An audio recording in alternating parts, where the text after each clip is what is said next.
Bonjour à tous, je suis ravi de vous annoncer que le Centre d'expertise des industries créatives et de la culture ainsi que le groupe Humanité de l'école Kedge Business School lance, en partenariat avec Mola, la grande librairie bordelaise, une série de 4 conférences sur l'inclusion sociale et en particulier sur le racisme, le sexisme, la LGBT-phobie ainsi que la discrimination des personnes handicapées. Le projet Station K a été créé par le Centre d'expertise Industrie Créative Culture de Kedge Business School et la librairie Mola. Le projet mobilise de façon collaborative les contenus de la librairie Mola et la station Ozone, un des plateaux numériques les plus avancés d'Aquitaine. Le projet Station K s'inscrit dans un effort d'innovation pour la transmission des humanités. Le partenariat vise à proposer des humanités et de la culture générale pour que les étudiants découvrent et comprennent mieux leur environnement global. La diversité propre à la création et à la culture, c'est une valeur centrale pour le secteur. Le groupe Humanité se veut garant de l'inclusivité en refusant les discriminations et donc en s'attaquant à leurs origines ainsi qu'à leurs conséquences. L'inclusivité n'est pas seulement un devoir imposé par la loi ou un idéal, c'est l'élaboration d'une société ouverte à l'altérité et à ce qu'on appelle l'universalisme des différences, qui permet de vivre ensemble plutôt que de vivre à côté. C'est bien évidemment également la nécessité de promouvoir et de contribuer à la construction d'identités propres, que ce soit dans ou en dehors des normes. I am a Canadian who lives in Paris. I am a black woman. So there's a lot of different parts to my identity. Je suis gay et ancien étudiant d'école de commerce. I come from Bogota, Colombia. Je suis d'origine tunisienne. En tant que femme, as a black American woman, minority issues, diversity issues, inclusion, equity, all of that. These matters are very important to me, especially in the realm of business. Minorities are often overlooked. Pas du tout représenté, nos combats sont pas du tout portés. People might not notice, but they have like this sort of xenophobia comments. J'ai aussi pu voir à travers mon frère les difficultés d'intégration et les difficultés en général pour les personnes en situation de handicap mental. In my specific field of interest, theater, the performing arts in general, minority issues, diversity, inclusion are a hot topic right now for very good reason. It's not only important for us to make sure that we get a seat at the tables that are already created, but it's also important that we create our own tables. Ces dernières années, je pense qu'on a une véritable libération de la parole et une mise en lumière un peu de la différence. Valoriser nos différences et surtout d'apprendre à les connaître et d'apprendre à voir ce qu'on peut en faire ensemble. Je pense qu'il est important d'en parler, de continuer à en parler, car c'est des problèmes qui sont toujours présents. Et je pense qu'aujourd'hui, les écoles ont un véritable devoir de sensibilisation à la lutte contre la discrimination qui peuvent avoir lieu dans leurs établissements. These days, it's not so much about what you do, your action, it's almost more about what you don't do, your inaction, your indifference. That speaks a lot about who you are as a professional, as an individual. So I think it's encouraging that we get to have these discussions together, and hopefully we can put a little bit of action behind them so we make sure that we activate all of these great ideas. Bonjour à toutes, bonjour à tous, bienvenue dans cette rencontre. Merci à l'école Kedge et merci à la librairie Mola d'organiser cette rencontre. Je suis ravi de pouvoir discuter avec vous des LGBTQIA+ phobie. Et déjà, quand on voit l'acronyme, on s'interroge sur ce que signifie cet acronyme, sur ce à quoi ça renvoie en matière de discrimination et en matière de phénomènes sociaux discriminatoires, mais aussi de stigmatisation, de mise à l'écart. Alors, peut-être pour débuter, pourrait-on s'interroger ensemble sur, sociologiquement, puisque c'est mon optique, qu'est-ce que ça veut dire être discriminé, notamment du point de vue des LGBT-phobies ? Être discriminé, c'est un vocabulaire somme toute récent, puisque quand on regarde l'histoire des discriminations, il est à considérer que nous n'avons pas toujours été discriminés. Pour une bonne et simple raison, c'est que les discriminations en droit n'ont pas toujours existé. Est-ce que ça veut dire, pour autant, que les individus ne se sentaient pas, d'une manière ou d'une autre, avec un vocabulaire ou un autre, discriminés sur quelque chose qui pourrait s'appeler l'orientation sexuelle, l'identité de genre, ou bien encore l'expression de genre. Très certainement que des sentiments de mise à l'écart, de péjoration, de stigmatisation ont toujours existé. Et l'histoire montre que, à travers les temps, en fonction des périodes, il a existé des expériences qui d'ailleurs ont été traduites dans la culture, dans les arts, la littérature, le théâtre, du côté d'une stigmatisation de ce qu'on appelle aujourd'hui les LGBT-phobies, mais qui, là encore, n'ont pas toujours été appelées de la sorte. Alors, si les discriminations sont des phénomènes juridiques récents, si les discriminations sont des phénomènes psychiques récents, c'est bien qu'il existait avant d'autres formes, d'autres modalités de se penser au monde lorsque nous étions à côté des normes. Cette modalité d'être au monde à côté des normes, elle était plutôt prise en charge par la maladie, par la médecine, par le droit, du côté notamment de la criminalisation. Et les LGBT, pour le dire ainsi, donc les lesbiennes, les gays, les bi ou les personnes trans, ont, c'est vrai, d'abord été criminalisées, d'abord été pathologisées, avant d'entrer de plein pied dans un horizon qui est le nôtre, un horizon démocratique, un horizon d'égalité des droits. Et qui dit égalité des droits dit attention à la lutte contre les discriminations. Puisque le principe d'égalité nécessite, entre autres, pas uniquement, mais entre autres, de faire attention à la question de la discrimination. Pour mettre sur pied une société égalitaire, la lutte contre les discriminations est une des voies royales, pas la seule, mais une des voies royales pour toucher du doigt cet horizon toujours utopique, l'égalité, mais cet horizon nécessaire pour reprendre les mots du sociologue François Dubé. Alors, on voit bien que nous n'avons pas toujours eu le sentiment d'être discriminés en ces termes, et je crois que dans nos expériences du quotidien, dans nos propres familles, on a des biographies familiales, des récits familiaux sur cette bifurcation entre être des individus dominés, des individus ostracisés, des individus malmenés, des individus stigmatisés et des individus aujourd'hui discriminés. Prenons par exemple, permettez-moi d'être purement biographique, prenons l'exemple d'une grande partie de la population, notamment ce qu'on appelle les prolétaires, donc c'est-à-dire aujourd'hui les populations populaires, classe populaire, ouvrières, employées. Dans ma famille, donc d'origine prolétaire, j'ai toujours entendu que nous étions des prolétaires. Et c'est vrai que dans ma famille, il n'y a eu que des ouvriers et des ouvrières jusqu'à récemment, jusqu'à moi et ma cousine, pour le dire ainsi.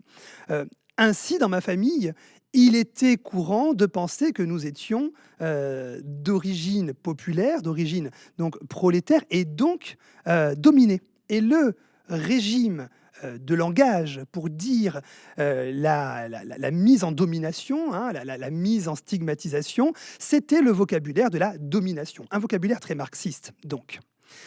Il a fallu attendre que nous développions, alors nous, générationnellement, l'idée que nous étions dotés d'identité, les femmes, les personnes racisées, donc racisées, victimes de racisme ou potentiellement ou réellement victimes de racisme, ou les LGBT, ou les personnes en situation de handicap, ou bien d'autres identités. Je rappelle que dans le droit, il existe 25 critères de lutte contre les discriminations qui sont autant d'identités malmenées, péjorées ou péjorables, car il n'est pas besoin d'être stigmatisé pour se savoir stigmatisable et pour déjà entrer au monde, en relation au monde, dans un régime inégalitaire. 25 critères de discrimination, c'est-à-dire 25 identités, qui nous font dire que, de par notre identité, nous pouvons nous comparer à d'autres identités, et en se comparant, on se demande pourquoi je n'ai pas ce que autrui a, pourquoi autrui a ce que je ne possède pas. Et entre autres, le vocabulaire de la discrimination devient une modalité explicative des traitements différenciés dans nos sociétés contemporaines. Les LGBT-phobies participent pleinement de ce phénomène. Une fois qu'on a planté le contexte du phénomène discriminatoire, notamment en lien avec les questions identitaires, qui sont proéminentes dans les questions d'LGBT-phobie, il faut peut-être qu'on s'arrête, puisque le temps qui nous est accordé nous permet d'avoir ce temps définitionnel, qu'on s'arrête sur ce que ça veut dire, les LGBT-phobies. Alors, on voit bien que autour de cet acronyme extensible, visiblement, il y a au moins 3 grands mots, 3 grands concepts qu'il va falloir travailler. Le premier concept, c'est le concept de sexe. On pourrait croire que le sexe est un phénomène naturel, que le sexe est donné à la naissance, et d'ailleurs, ne dit-on pas que le médecin à la naissance décrit le sexe, dévoile le sexe, comme s'il y avait quelque chose de caché à dévoiler par la magie comme ça de la médecine. Soyons plus pragmatiques. En réalité, le médecin ne dévoile pas le sexe. Ce qu'il fait, le médecin ou la médecin, en disant c'est un garçon, c'est une fille, cet acte donc performatif qui fait advenir l'être au monde de manière sexuée, ça veut dire ça, un acte performatif qui fait les choses au moment où les choses sont prononcées, où le mot est prononcé. Je vous déclare mari et femme, je vous déclare coupable. Avant ces phrases, le statut de mari et femme ou de femme et femme ou de mari et mari n'existe pas. Avant cette phrase, je vous déclare coupable, la culpabilité juridique n'est pas validée. Donc, c'est un garçon, c'est une fille, c'est une phrase performative qui en réalité assigne un sexe, un ordre, une place à une personne. Et dans mon dernier livre, Déprivilégier le genre, je rappelle que nous ne choisissons pas les places qui nous sont octroyées. De ce point de vue, le sexe est une assignation totale. Ça ne veut pas dire que si nous sommes socialisés de par notre sexe partout dans la société et tout le temps au cours de notre vie, ce même sexe nous socialise constamment et totalement. Il est possible, parce que nous sommes des individus saisis par des mouvements sociaux, saisis par la culture, saisis par les représentations, il est possible de réaliser des pas de côté.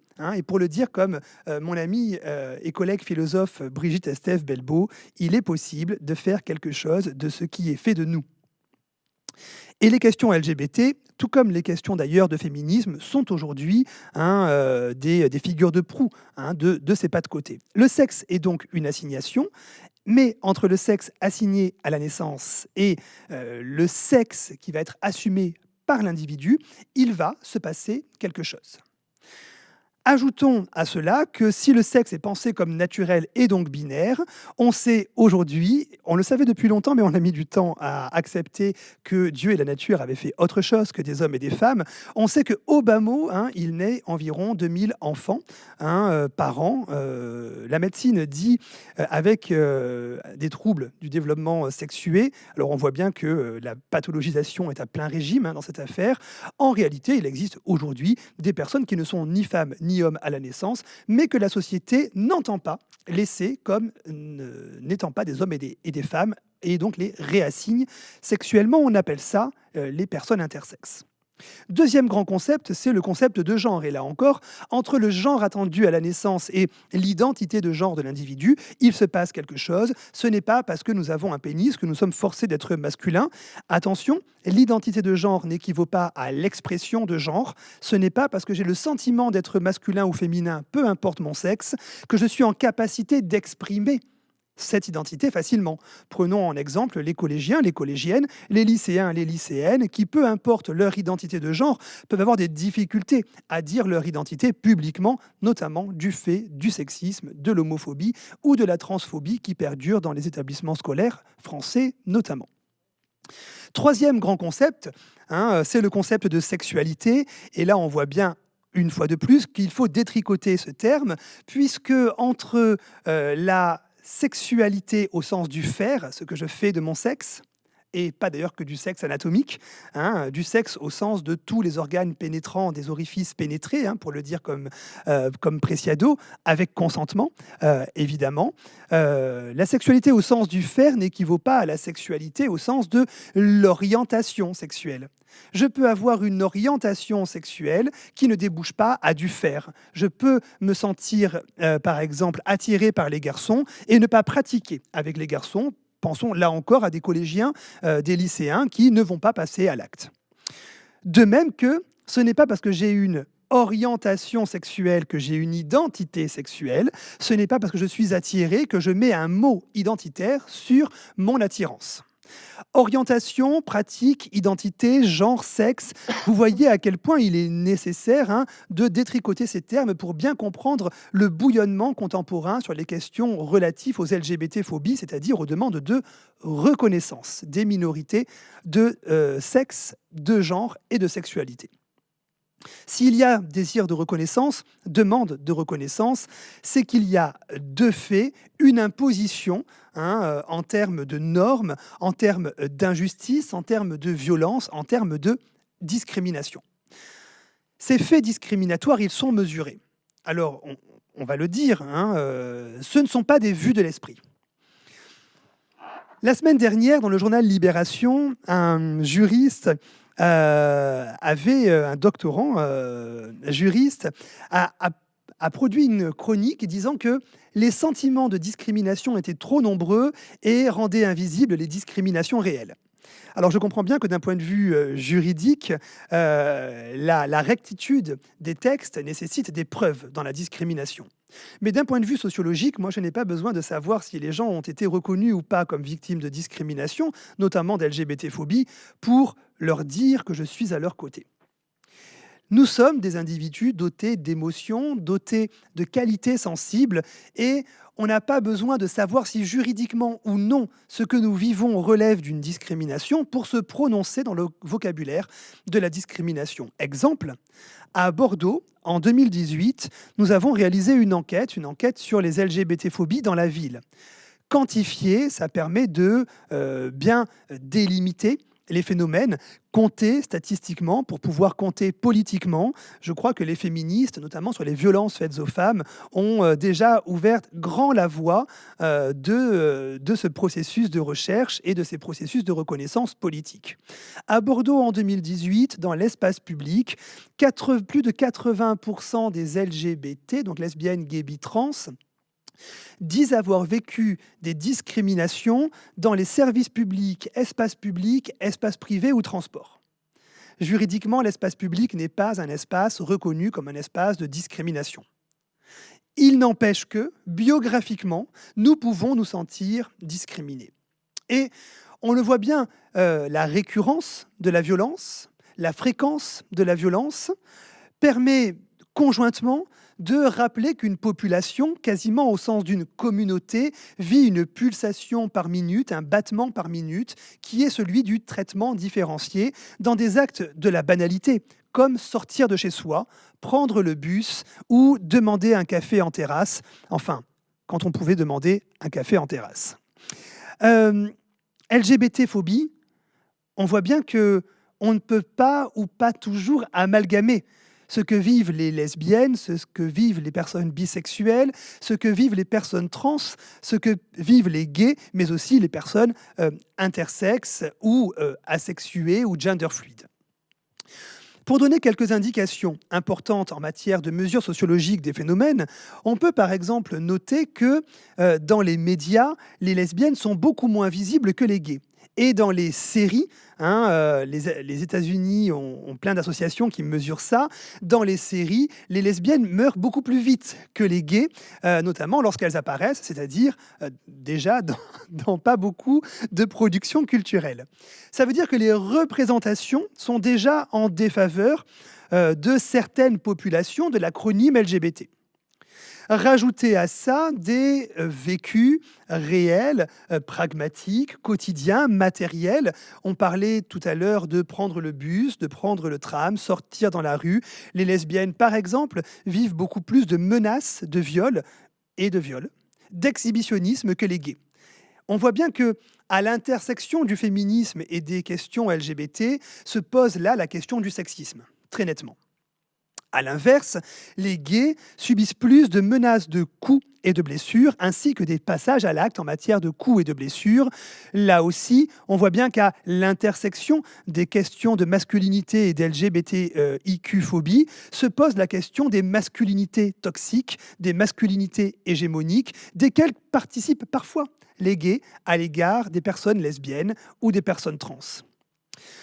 Concernant les personnes trans, pour y avoir travaillé plus particulièrement, on remarque également que sinon la fréquence, sinon l'intensité des violences, c'est la violence elle-même qui est le marqueur des caractéristiques des épreuves transidentitaires dans la ville, mais aussi au quotidien, dans les espaces publics, dans les services publics ou privés.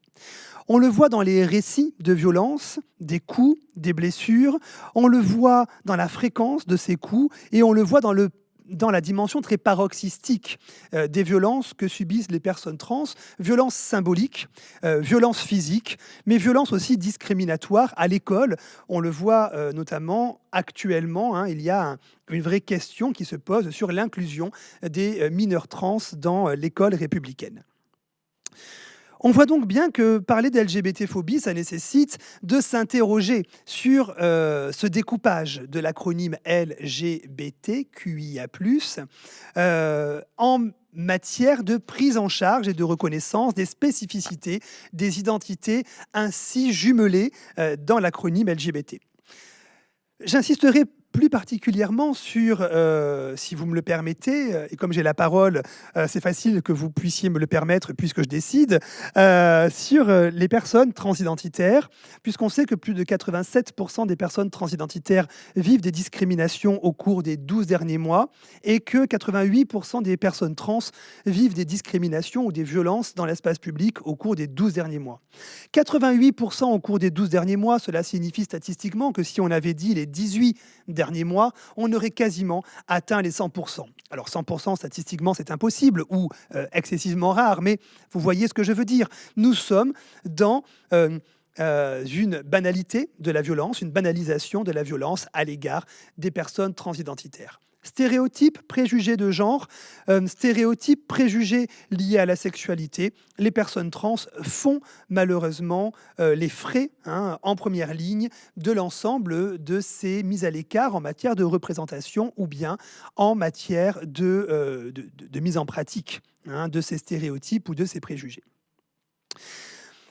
Je voudrais juste insister sur un point, on en a déjà parlé, vous voyez la bascule qui est en train de s'opérer.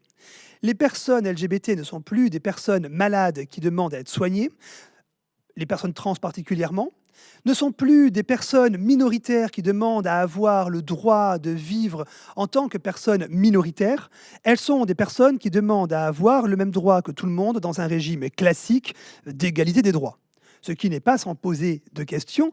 D'ailleurs, quand on regarde les mouvements LGBT, notamment les mouvements queer, des mouvements plus vindicatifs, plus critiques à l'égard des normes de genre et des normes de sexualité qui nous structurent actuellement. Pour finir, pour conclure, dans les quelques minutes qui me sont accordées, je voudrais avec vous dessiner des horizons. On a vu que les concepts avaient été détricotés, on a vu une déprise de la médecine, on a vu une déprise du droit en matière de pathologisation, de criminalisation des phénomènes LGBT. On a vu pour autant que perdurent les LGBT-phobies, c'est-à-dire un décalage entre la prise en charge potentielle juridique et la prise en charge réelle au quotidien dans l'expérience banale des gens. Je suis sociologue et je ne suis pas cartomancienne. Et donc, je ne vais pas lire dans ma boule de cristal ce que va être l'avenir. Toutefois, on peut dessiner des tendances. Alors, dessinons des tendances, faisons des paris, quitte à ce que vous puissiez constater dans les mois ou dans les années qui viennent que je m'étais trompé. Après tout, c'est ça la science, pouvoir se tromper. La science est faite d'erreurs, donc si je me trompe, j'aurai participé à ma manière au pronostic scientifique. Premier pronostic que je voudrais faire avec vous et qui se dessine, je crois, assez nettement, c'est l'explosion des identités de genre. Avec mes collègues Johanna Dagorn, Gabriel Richard, Anastasia Maidani et Marielle Tools, nous avions réalisé en 2018 une enquête sur la santé des personnes LGBTQI+, et nous avions demandé aux personnes « Comment vous identifiez-vous » À cette question, nous avions eu, question ouverte, nous avions eu 42 identités de genre déclarées.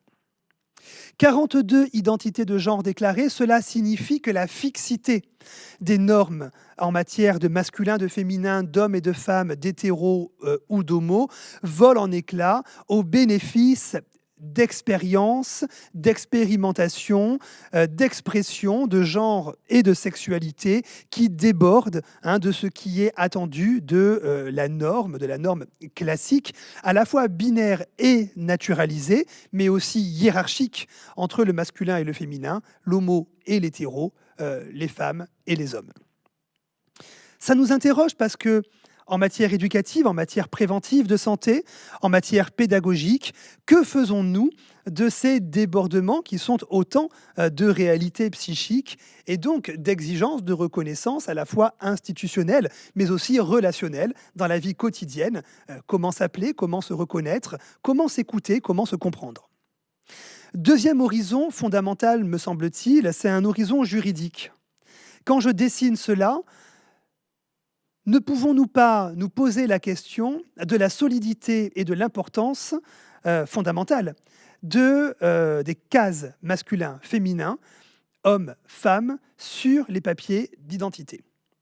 Sommes-nous obligés d'être encore des hommes et des femmes dans une société où, en réalité, le fait d'être des hommes et des femmes ne concerne premièrement que la personne et deuxièmement que les personnes en relation sociale avec la personne concernée?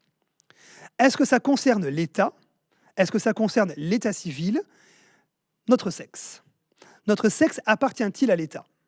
Et cette dimension est importante, car si le sexe n'appartient plus à l'État, alors les personnes intersexes ne sont plus obligées d'être opérées à la naissance, comme j'ai pu l'esquisser préalablement. Si le sexe n'appartient plus à l'État, alors les personnes trans peuvent encore plus librement qu'elles ne le peuvent déjà aujourd'hui, changer de sexe à l'état civil ou bien changer de prénom. À quoi sert la mention de sexe aujourd'hui alors que le mariage pour tous a été voté? Et on l'espère bientôt, la PMA pour les couples de lesbiennes. Je dis on l'espère bientôt, puisque je vous rappelle que cette semaine, à l'Assemblée nationale, les députés de la majorité, mais aussi des députés les Républicains, ont proposé que soit retirée de texte juridique la notion d'identité de genre, bref, que l'on puisse de nouveau discriminer les personnes trans.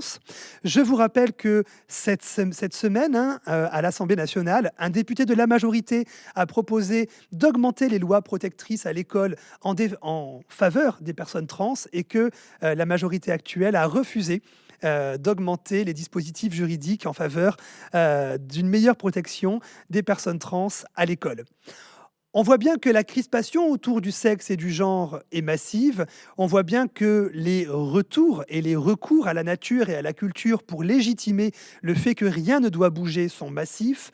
On voit bien que les mouvements sociaux n'entendent pas de cette oreille que les normes restent statiques. Il va donc bien falloir que l'on bouge. Nous sommes déjà en train de bouger, que nous le voulions ou pas. Peut-être est-ce là l'ère du temps, et j'espère que cette ère du temps poursuivra. Continuera à favoriser l'augmentation égalitaire, les visées égalitaires en matière de minorité, de sexe, de genre et de sexualité pour lutter contre les LGBTQIA-phobies, puisque c'est là l'objet de notre rencontre. Je vous remercie. Merci beaucoup Arnaud. Je t'ai entendu prononcer une fois le mot inclusion. Et je ne suis pas sûr d'avoir entendu le mot diversité dans ta présentation. J'avais assisté à une conférence de Patrisse Cullors, une des cofondatrices du mouvement Black Lives Matter, qui disait qu'elle avait horreur de ces deux mots, inclusion et diversité, parce qu'en fait, en entreprise, ce qu'on faisait, c'est qu'on créait des quotas qui étaient souvent créés par des personnes blanches en l'occurrence, et qu'après on se targuait de remplir ces quotas et de les respecter, et qu'en fait on s'arrêtait là, et qu'on pouvait avoir une entreprise, une équipe très diversifiée, donc très inclusive, et toujours être complètement raciste, ou alors complètement LGBTI-phobe, complètement sexiste, etc. Est-ce que tu es d'accord avec ça? Et est-ce que du coup tu penses que ces politiques, que ce soit dans des collectivités ou des entreprises, ces politiques dites d'inclusion et de diversité, permettent vraiment de lutter contre ces phobies? Alors, merci pour cette question. Je suis un sociologue culbuto, c'est-à-dire que quand on me tire vers l'individu, je rappelle la structure. Quand on me rappelle la structure et les inégalités structurelles, je rappelle l'individu. Et donc, je ne sais pas comment faire, sinon cette dualité. Nous sommes des individus propres, nous sommes des individus singuliers, c'est ça que je veux dire, et nous sommes des individus dans une société qui nous norme indépendamment de nos désirs personnels. Alors, qu'est-ce que ça veut dire ? Ça veut dire que du point de vue de la notion d'inclusion, il se situe là un paradoxe. Les personnes exclues veulent être incluses. Mais quand elles sont incluses, le sont-elles vraiment ? Prenons l'exemple des personnes en situation de handicap. Lorsqu'elles ne sont pas incluses dans l'école républicaine et qu'on crée des structures qui les incluent dans un système scolaire, mais pas dans l'école, et donc pas dans la société, elles se sentent incluses pour partie, mais exclues des structures scolaires. Quand on les inclut dans l'école, le sont-elles relationnellement ? Non, puisqu'elles vivent vis-à-vis des personnes non handicapées, elles vivent des stigmatisations, des discriminations, des péjorations. Donc, l'inclusion n'est pas l'alpha et l'oméga de la lutte contre les discriminations. Peut-être même que l'inclusion, bizarrement, favorise les discriminations. Je prends un autre exemple. Prenons les quartiers prioritaires de la ville. On disait les banlieues. Lorsque les banlieues étaient loin de la ville, elles se sentaient exclues. Et pour de bonnes raisons. Lorsque des grandes métropoles comme Bordeaux ont augmenté leur territoire, et que ces quartiers dits prioritaires ont vu les écoquartiers, les quartiers d'affaires jaillir à côté d'eux, et non plus simplement des autoroutes et des grandes surfaces, ces personnes habitant les quartiers prioritaires ont ouvert leurs volets quand ils étaient ouvrables, puisque souvent ils sont cassés. Et qu'est-ce qu'ils ont vu ? Ils ont vu des quartiers rénovés, ils ont vu des quartiers gentrifiés, ils ont vu des quartiers d'affaires. Et se comparant, ils se sont sentis discriminés. Pas simplement exclus, puisqu'ils étaient de nouveau inclus dans la ville géographiquement. Ils se sont sentis discriminés. L'inclusion n'est pas l'alpha et l'oméga de la lutte contre les discriminations. Au demeurant, on ne peut pas se satisfaire d'exclusion. Donc, croire que l'inclusion va permettre d'un coup de baguette magique de lutter contre les discriminations, c'est statistiquement une vue de l'esprit. Deuxièmement, concernant la diversité, on pourrait se poser la même question. Est-ce qu'une politique diversité permet la lutte contre les discriminations ? La réponse est fondamentalement non. Pour autant, est-ce que la diversité est le diable ? Non.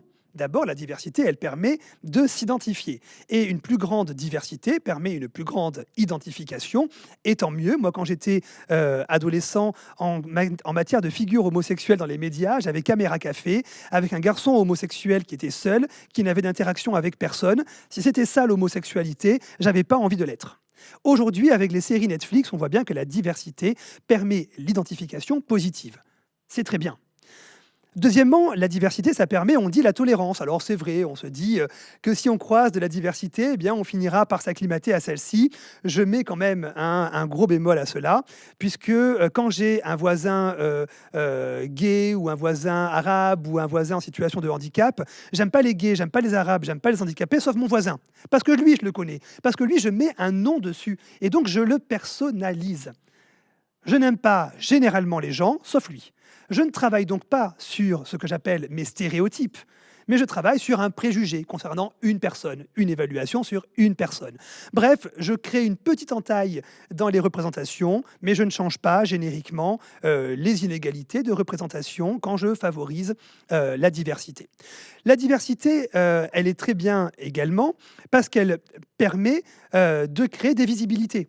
Et on ne peut pas demander aux gens de se satisfaire d'un manque de visibilité. D'ailleurs, les minorités disent qu'elles sont en manque de visibilité et de bonne visibilité. Une fois qu'on a dit le bien de la diversité, force est de constater que ça ne suffit pas. La diversité, d'abord, elle dessine une bonne visibilité ou une visibilité légitime. Qu'en est-il des corps gros ? Qu'en est-il des corps gays et racisés ? Qu'en est-il des corps pauvres ? Alors moi, je veux bien qu'on mette des gays et des asiatiques et des personnes noires à la une ou en couverture de Benetton. Mais qui c'est qui peut s'acheter un polo Benetton ? Pas grand monde. Donc, par conséquent, la diversité dessine des modalités de visibilité, des modalités de légitimité de la visibilité, et donc encore en creux des modalités d'invisibilité. Deuxièmement, la diversité, elle crée des tokens, c'est-à-dire des figures. Par exemple, il existe des femmes qui sont dans le CAC 40. Et vous voyez, s'il y en a une, c'est bien qu'elle a réussi. Alors si elle a réussi, pourquoi pas vous ? La diversité, en donnant des figures, elle individualise les cas. Elle ne permet donc pas de travailler génériquement les processus de stigmatisation plus globaux, alors on dit systémiques en ce moment, qui font système, ou qui sont produits par le système en matière d'illégitimité, de stigmatisation, d'ostracisme ou de discrimination. Enfin, la diversité, elle ne permet pas efficacement de lutter contre les discriminations. Ce n'est pas parce que dans ma banque, il y a une femme et ce n'est pas parce que dans ma banque, il y a une personne racisée qu'à la tête de la banque, il y a de la parité et que les salaires de mes banquiers et de mes banquières sont les mêmes. La diversité ne permet pas de lutter contre les discriminations car la diversité est une politique de visibilité. Ce n'est pas une politique d'égalité. Or, l'horizon égalitaire doit passer par la lutte contre les discriminations. Par conséquent, je ne crois pas que l'inclusion ou la diversité soient des baguettes magiques pour lutter contre les discriminations. Pour autant, je ne serai pas celui qui jetterait comme ça la diversité avec l'eau du bain, pour le dire ainsi. Merci beaucoup. Pourquoi est-ce que tu penses qu'il est important de laisser la parole aux personnes concernées, que ce soit sur le sexisme, le racisme, les LGBTI-phobies ou le validisme, et pourquoi aujourd'hui on a tant de mal à laisser cette parole et à écouter les personnes concernées parler? Alors, je suis mal placé pour répondre à cette question. D'une part, parce qu'on parle ici d'LGBTQIA+ phobie et que je suis gay. D'autre part, parce que je viens de parler de bonne et de mauvaise visibilité et que la parole est donnée à un universitaire blanc, à un universitaire donc supposé être bourgeois, même si je ne vous dévoile pas mon compte en banque et qu'on est payé 6 mois après à l'université. Et donc, potentiellement, je ne suis pas la figure idéale de celui qui incarne la diversité. Pour autant, hier, sur ce même plateau, lorsque je présentais mon livre Déprivilégier le genre, et notamment un chapitre du livre qui parle de la question drag queen, j'étais entouré de 2 drag queens. Lorsque j'ai monté l'Observatoire des transidentités, je l'ai fait avec des personnes trans, parce que je considère qu'il est important, non pas de donner la parole à des personnes concernées pour se donner bonne conscience, non pas donner la parole à des personnes concernées parce qu'il est tendance d'avoir du témoignage, ce qui d'ailleurs hiérarchise les savoirs et hiérarchise la prise de parole, non pas pour donner la parole à des personnes concernées parce qu'elles ont avec insistance frappé à la porte et donc j'ai acheté la paix, mais parce que l'expérience située donne à voir des mots, donne à voir une tessiture, donne à voir une texture dans le vécu que des tableaux statistiques ou la retranscription avec un dictaphone ne permet pas d'avoir. Je crois que les points de vue situés viennent en contradiction parfois avec les savoirs universitaires. Je crois, et c'est nécessaire, je crois que les savoirs situés, les personnes concernées ont emmagasiné des expériences qu'ils et elles ne donnent pas aux chercheurs, ne lèguent pas aux chercheurs, et c'est tant mieux. À cet égard, je crois que la dimension biographique a une qualité en termes de savoir, en termes de recherche, qu'il est important de mettre en valeur. Si les personnes concernées demandent à prendre la parole, c'est bien sûr qu'on les a forcées à se taire très longtemps ou bien qu'on n'a pas considéré leur parole jusqu'à il y a peu. Et je crois qu'à cet égard, les personnes trans ou intersexes sont à l'endroit de l'invisibilité. On m'a d'ailleurs reproché de travailler sur les personnes trans en tant que personnes cisgenres. Je voudrais rajouter que nous sommes dans une politique de l'intime actuellement et une société de l'intime, et on le voit avec Twitter, avec Facebook, avec Instagram, avec le hashtag MeToo, avec le hashtag Balance ton porc, aujourd'hui avec le hashtag MeTooGay ou le MeTooInceste. L'espace public est devenu un espace où se dit l'intime. Où se dit bizarrement l'intime, car il est dit de manière extime, n'est pas dit dans l'espace public précisément les contours précis de l'intimité des gens et de la vie privée des gens. La dimension un peu étrange de cela, c'est que la gestion de cet intime disparaît. Que font les politiques publiques, l'école, les universités, les grandes écoles, la santé, vis-à-vis de ces demandes de reconnaissance qui passent par l'intime, ces demandes de reconnaissance qui passent par le témoignage. Et on voit bien qu'en France, on est un peu démunis pour pas simplement dire aux gens « allez-y, parlez ». Et le gouvernement actuel fait ça. Hein, il tweet en disant « super parler ». Ben, super parler, je veux bien. Hein, mais quand ce même gouvernement a sucré aux associations la possibilité de financer des emplois aidés pour justement écouter la parole, je vois bien que nous sommes dans une impossibilité d'écouter réellement les personnes concernées. Car tweeter, c'est bien, faire un statut Facebook, c'est bien, mais quand on connaît le cyberharcèlement, quand on connaît les difficultés de prendre en charge cette mise en scène de l'intime, cette mise en scène légitime de l'intime sur les réseaux sociaux, je me demande comment collectivement on est en mesure d'accompagner des personnes qui, au fond, ont besoin de se confier. Si vous pleurez sur mon épaule, je vous tendrai mon épaule. Si vous faites un tweet, qu'est-ce que j'en fais ?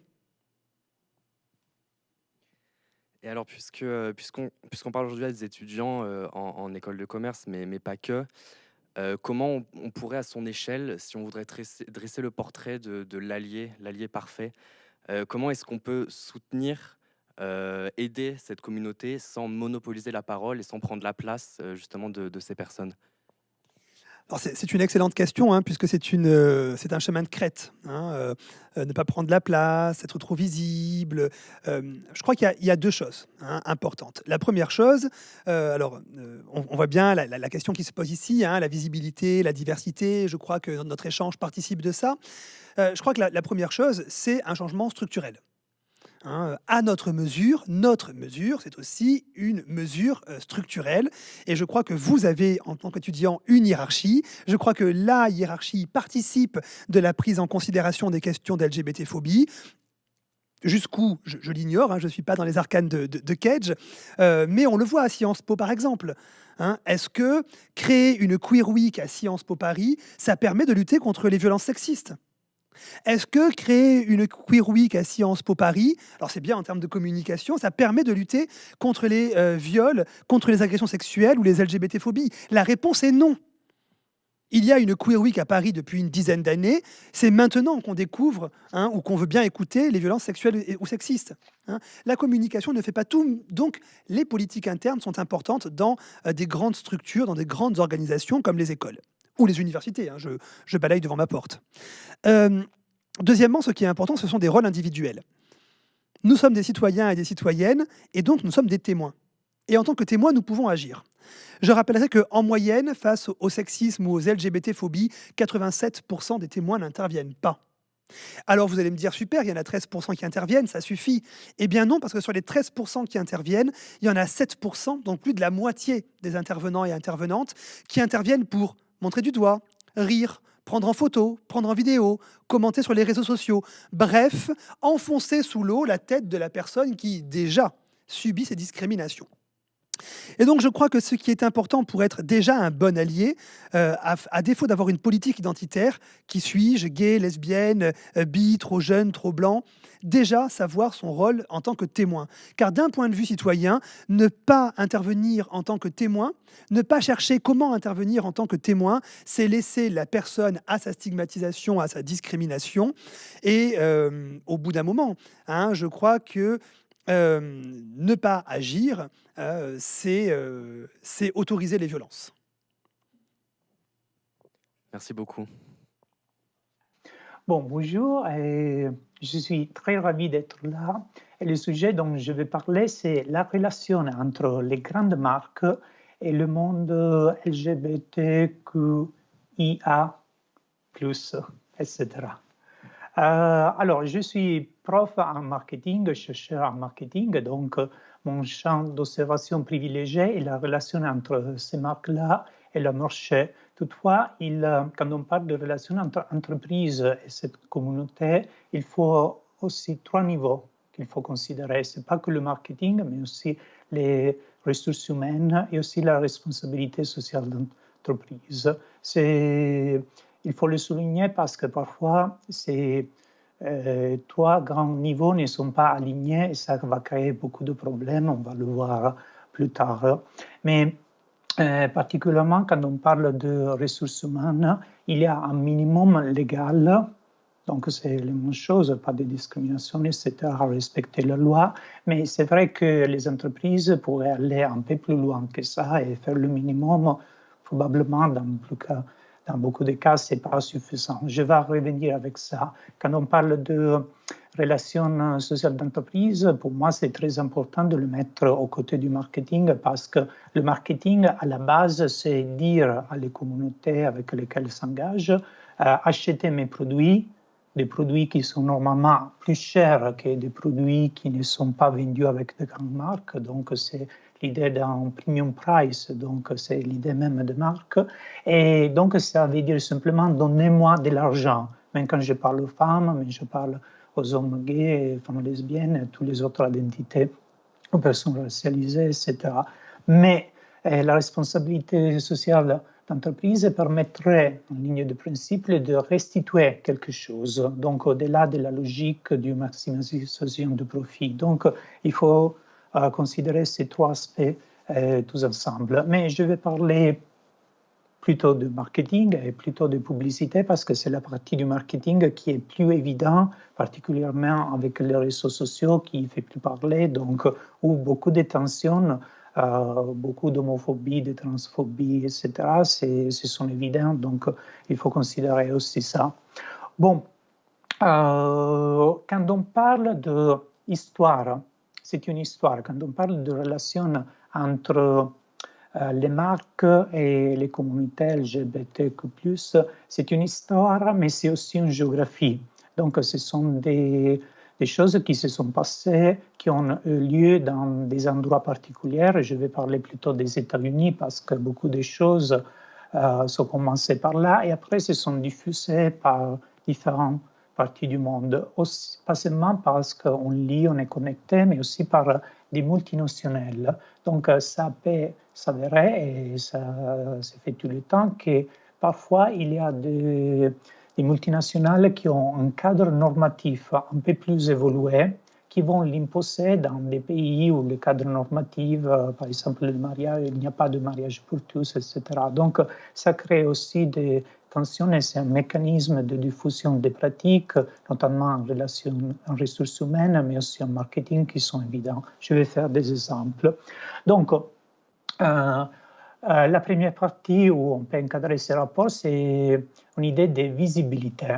Donc, dans le passé, on peut dire jusqu'aux années 80, même si chaque pays c'est différent, on pourrait dire que dans le passé, les personnes LGBTQ+, n'étaient pas visibles ou, si elles étaient visibles, c'est dans une idée de cliché, de caricature, de stéréotypes. Par exemple, les hommes très efféminés. Donc, c'est une représentation pas positive parce que ce n'était pas pour parler aux personnes qui s'identifiaient dans ces communautés, c'était plutôt pour se moquer de les blagues, le rire, etc. Et si on doit être correct, la publicité, le marketing, c'était le miroir de la société parce que c'était la même chose dans la culture, dans les médias plus en général, dans la littérature. C'est un peu le cliché de la cage aux folles, je veux dire. Donc la publicité, c'était la même chose. Dans les années 80, quelque chose va se passer, c'est la pandémie. Ce n'est pas le Covid, c'est une autre pandémie qui... Les États n'ont pas fait grand-chose au début parce que c'était justement quelque chose qui touchait seulement des personnes aux marges de la société, comme les hommes gays ou les femmes trans aussi, souvent des personnes pauvres, racialisées, etc. Donc, il n'y a aucune relation entre ce que les États vont faire, sont en train de faire aujourd'hui et ce qu'ils ont fait dans le passé. Donc, c'était la pandémie, la catastrophe qui touchait des personnes aux marges de la société. Et donc, les personnes gays ont commencé à disparaître dans la publicité, donc ce n'était pas un sujet marketing, pas du tout, sauf dans le marketing sanitaire. Donc, c'était une cible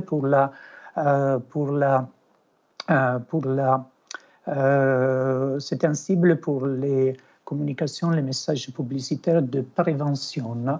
Mais donc, c'était la communication pour le VIH, pour le sida, mais cela a contribué à générer dans la société une perception négative c'est-à-dire les personnes, les hommes gays, les femmes trans plutôt, c'était des potentiels véhicules de la maladie, donc pourraient être contagiés. Donc elles ont contribué, on a fait des erreurs de communication, les ministères de la Santé, etc., même les organisations non-profit qui s'occupaient de ça, qui ont commencé à générer de la peur. Donc les années 80, dans la plupart du monde, les communautés LGBT s'étaient communiquées de cette façon-là.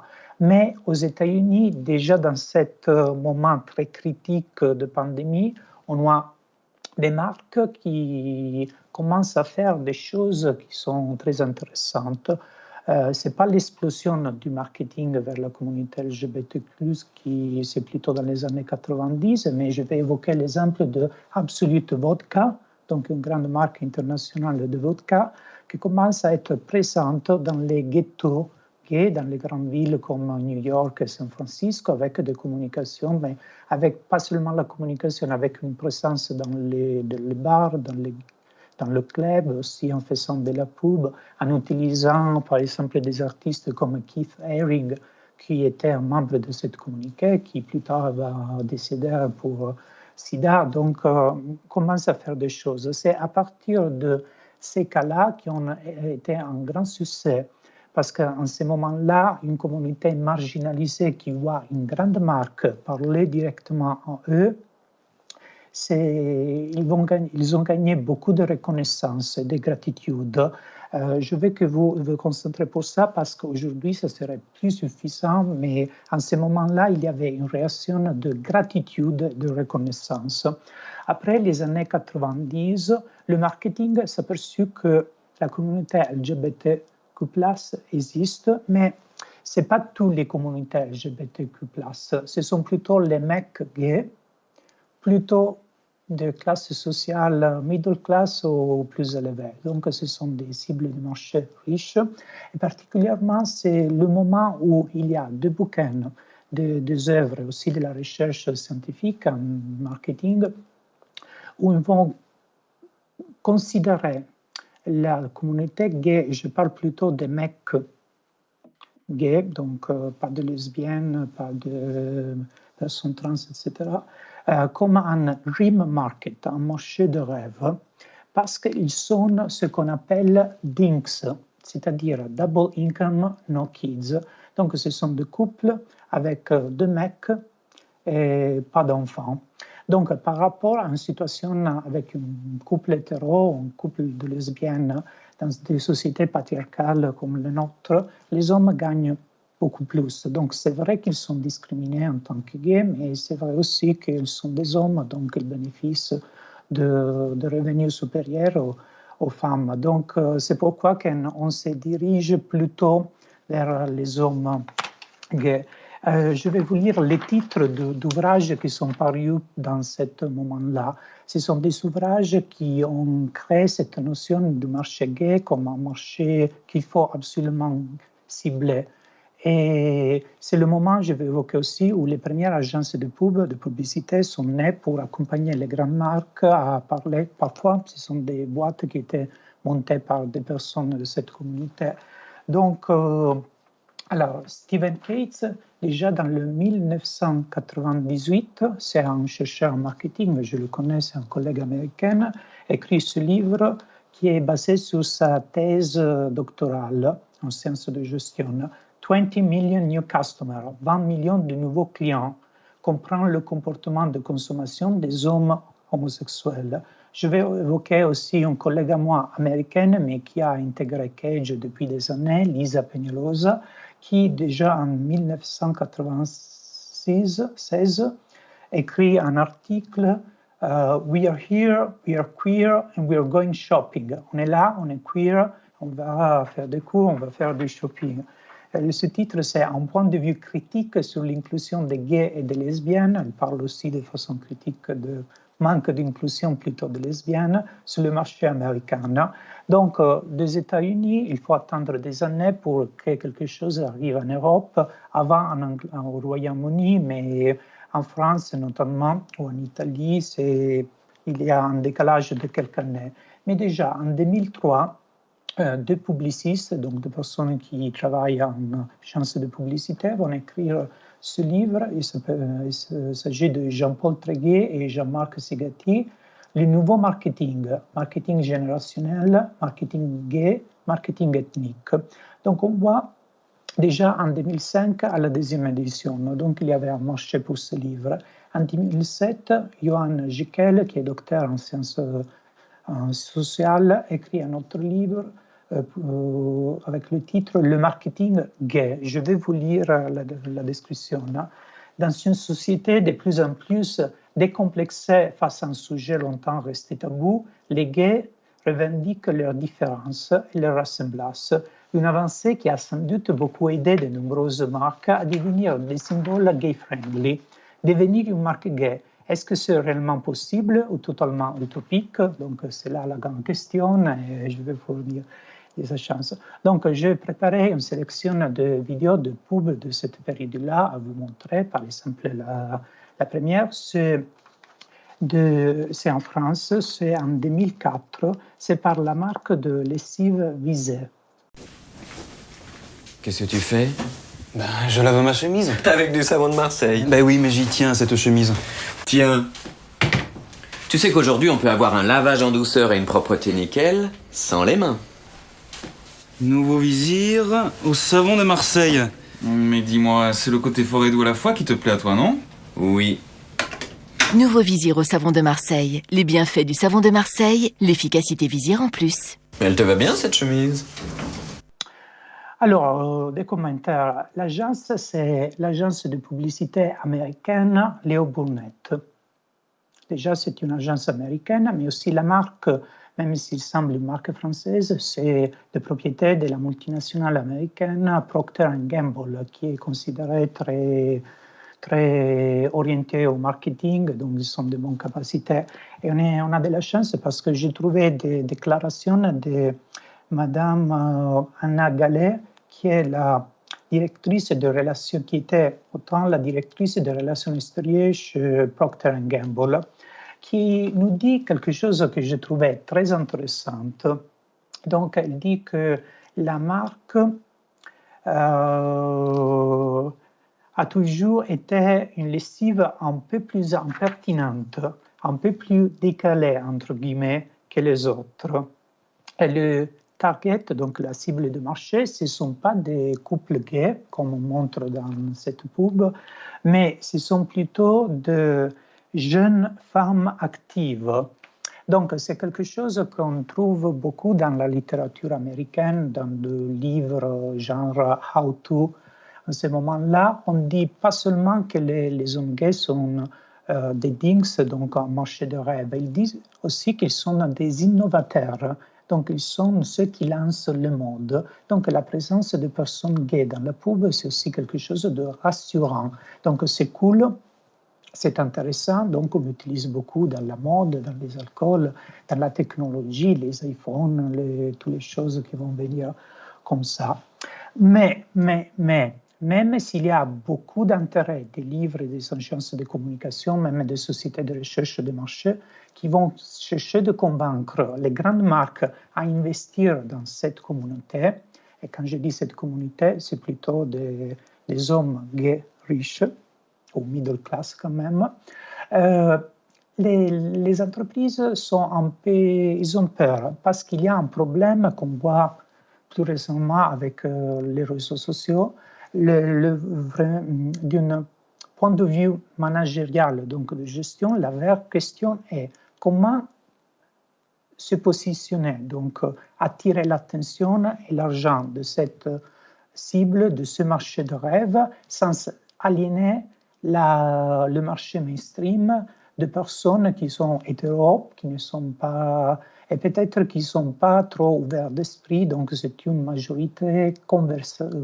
conservatrice comme on l'était dans les années 80, ce n'est pas le marché d'aujourd'hui. C'est quelque chose qui, c'est évident, ça existe aussi pour les communautés noires aux États-Unis, comment éviter que l'image de la marque devienne trop noire et dont les blancs ne vont pas acheter ces produits. Donc c'est quelque chose qui existe depuis les années 50. Okay? mais pour les gays se pose dans cette période-là. Donc, les agences de communication ont commencé à trouver des tactiques, je ne veux pas dire de stratégie, pour aider les marques à prendre l'argent de communiquer sans faire pas trop, avec des actions qui ne sont pas trop risquées.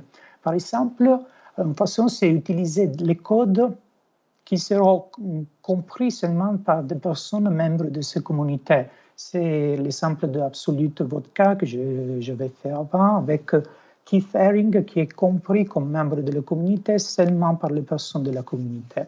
Après, il y a une autre tactique qu'on appelle en anglais gay vague. Donc, c'est faire des communications un peu ambiguës, comme on le fait beaucoup les entreprises de mode, style Dolce & Gabbana.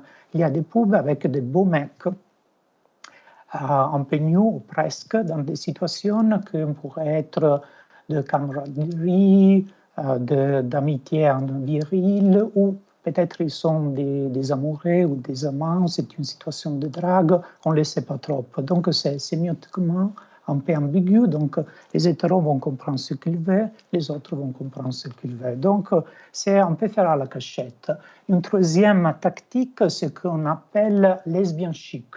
Donc on montre de très belles femmes lesbiennes, mais ce n'est pas pour parler aux lesbiennes, ce n'est pas du tout ça. C'est pour stimuler un imaginaire érotique dans les mecs hétéros qui regardent beaucoup de pornographie de ce genre-là, qui c'est pas une pornographie pour les femmes lesbiennes, c'est une pornographie pour les mecs hétéros, évidemment. Donc, c'est sex sells. Et tout le monde est content, les personnes des communautés LGBT sont plutôt contents, et les mecs hétéros ne sont pas écoutés, comme si on montrerait, par exemple, des hommes qui s'embrassent. Ça serait plus gênant pour la plupart d'entre eux en cette période-là. Quoi d'autre? Et la dernière suggestion qui vient souvent proposer, c'est de faire un petit peu à la cachette, c'est-à-dire ne faites pas des annonces grand public, faites des annonces sur le magasin Têtu ou sur des sites web qui sont lus que par des membres de cette communauté, mais pas au grand public.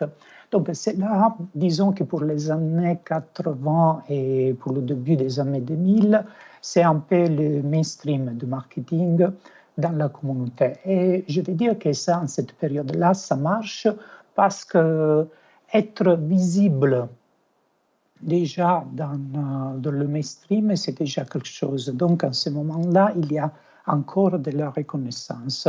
Mais après, tout va commencer. Parce que, alors, quand la communauté sort de la invisibilité, où l'État commence à réclamer des droits, alors ça commence vraiment à polariser l'opinion publique. Ça devient un peu plus dangereux pour les marques et on ne peut pas plus faire la cachette parce qu'avec déjà Internet, pas encore les réseaux, c'est visible. On ne peut pas faire un pub sans que tout le reste du monde vienne le savoir. Donc, c'est évident qu'il faut prendre une position aussi sur les droits. Donc sur le mariage pour tous. Alors en France, je vais évoquer particulièrement Renault, qui dans le débat sur le mariage pour tous a pris des positions avec une vidéo qu'on va vous montrer.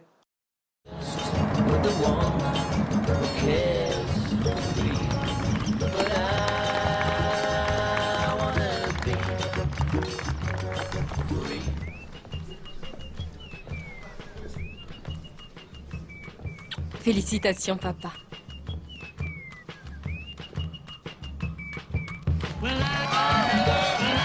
Les temps changent, Twingo aussi. Nouvelle Renault Twingo. Donc c'est une vidéo très élégante, je trouve. Il y a des femmes lesbiennes. C'est très intéressant, je trouve. C'est très bien fait d'une façon du point de vue technique, donc du discours publicitaire, la cohérence avec la marque. Et ce sont aussi des choses qui ont des bénéfices en plus, donc ils créent du buzz. Donc il faut parler de la marque Il y a des articles sur les sur les médias traditionnels, donc c'est quelque chose qui est un peu courageux, un peu risqué, mais ça marche plutôt bien. Et on voit que dans ces moments-là, et encore plus quand les réseaux sociaux commencent à exploser, comme donc c'est Facebook avant, puis c'est Twitter, Instagram et tous les autres, YouTube encore, cela commence à vraiment polariser l'opinion publique.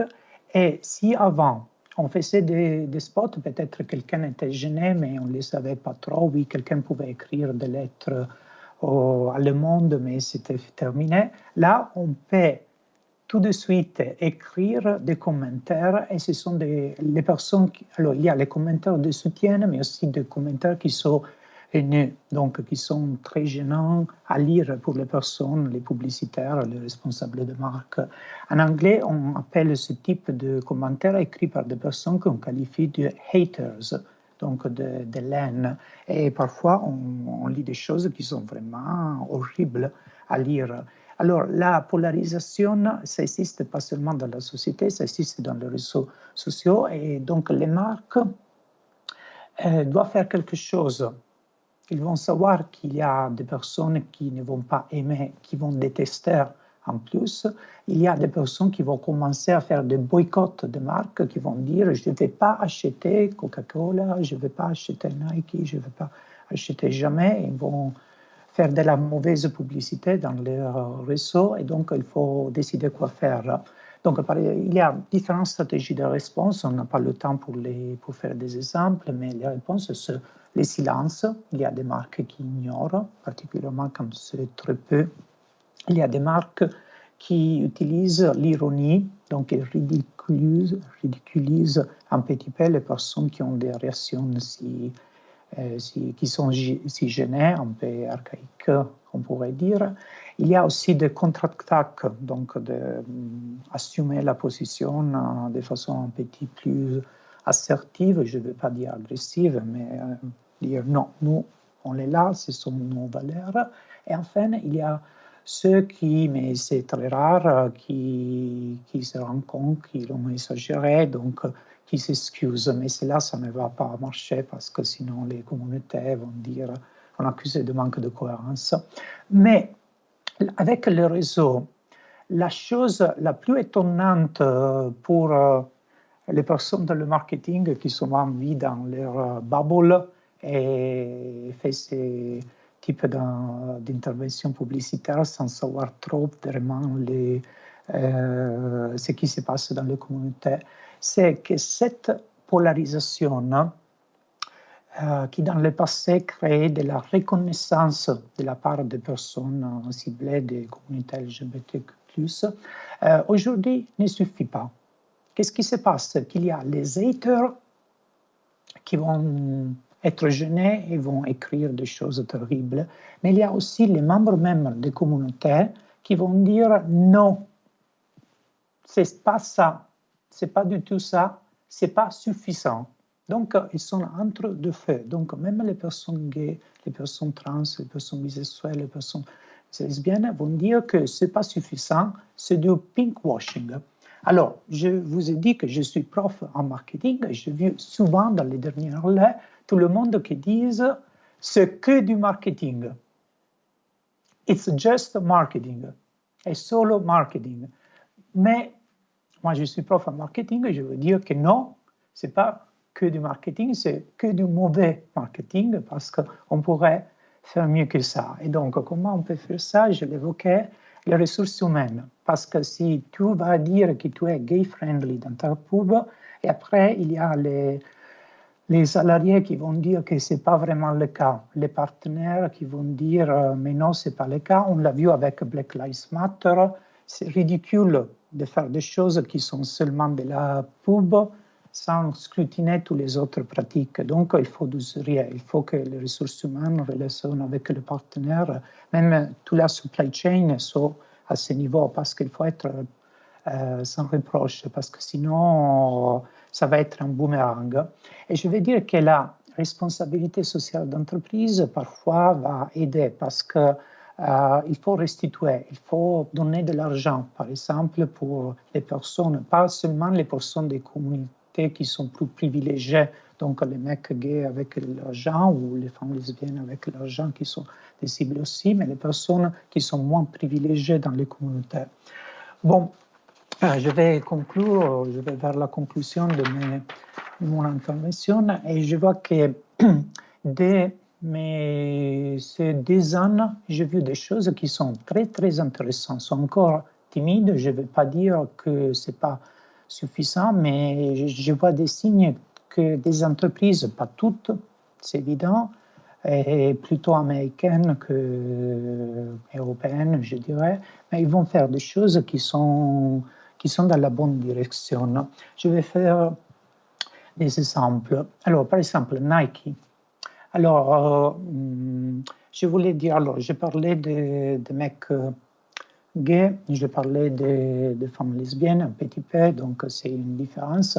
Les bisexuels, ils ne sont pas trop visibles parce que, oui, avec Netflix, quelque chose se passe, mais dans la pub, c'est vraiment difficile de cibler les personnes bisexuelles en tant que bisexuelles. Les personnes trans, quelque chose commence à se passer. Les personnes intersexuelles, asexuelles, il doit encore arriver dans la publicité, dans le marketing, parce que sont trompés, c'est sensible, et on les met dans le contexte LGBTQ+. Donc, il n'y a pas vraiment des interventions qui sont ciblées sur elles. Mais sur les personnes trans, quelque chose arrive. Je vais évoquer Nike parce que dans le monde du sport, vous le savez, les questions trans sont compliquées. Il s'agit plutôt de si c'est OK, parce qu'il y a des féministes qui ne sont pas trop d'accord que les femmes trans participent dans des compétitions sportives réservées aux femmes, parce que la biologie donne des avantages, donc c'est très disputé. Donc Nike, qui a fait de la diversité un élément central de son image de marque, il fait des choses même très courageuses. C'est une marque américaine. Dans la période de la présidence de Donald Trump, on a eu des épisodes pas trop agréables avec le soutien de Colin Kaepernick, par exemple, de Serena Williams. On fait des choses très, très intéressantes pour, on peut l'appeler la diversité, la visibilité des athlètes de n'importe quel milieu, notamment les athlètes noirs. Mais il n'y a qu'une vidéo, si vous allez le chercher, on va le montrer. If someone was to ask me how I would identify myself, I'd say that I was an athlete. I'm a runner, triathlete, duathlete, and the first trans man to make a men's U.S. national team. Getting into competitive sports was a way for me to see how far I could take my body. I wasn't sure if I would even be able to compete against men.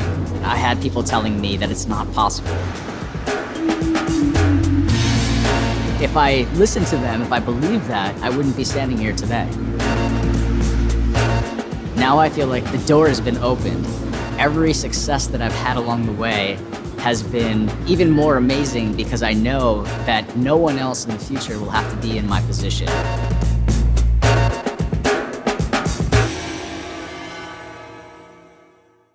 Alors, c'est une vidéo où on met en avant un athlète trans, un homme trans, c'est Chris Moiser.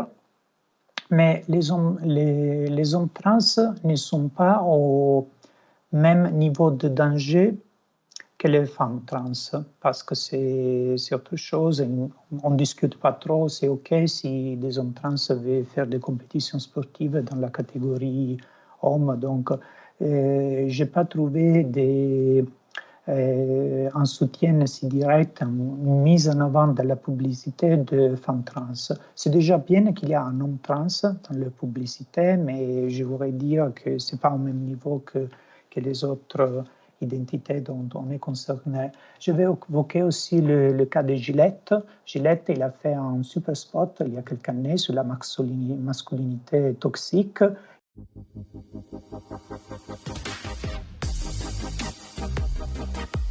Alice, j'ai 22 ans, je suis étudiant en architecture et je suis un mec trans.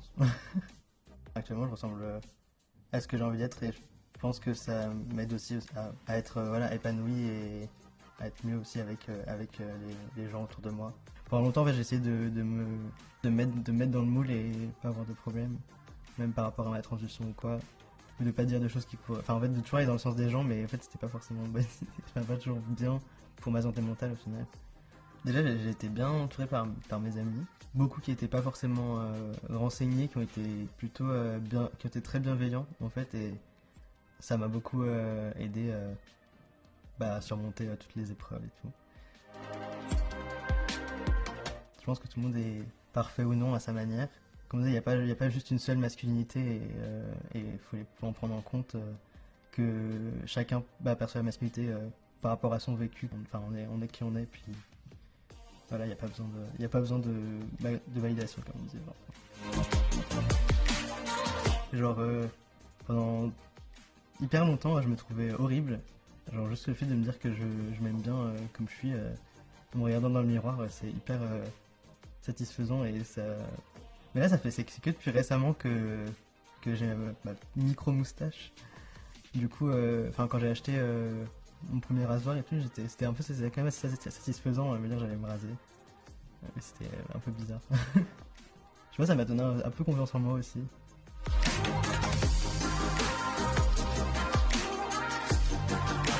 Je l'ai trouvé très courageux, mais de façon, point de vue marketing, ça n'a pas trop aidé l'image de marque parce qu'il y avait des millions de personnes qui ont détesté, donc beaucoup de haters. Comme ça, donc peut-être il était trop visionnaire. C'était pas le bon moment.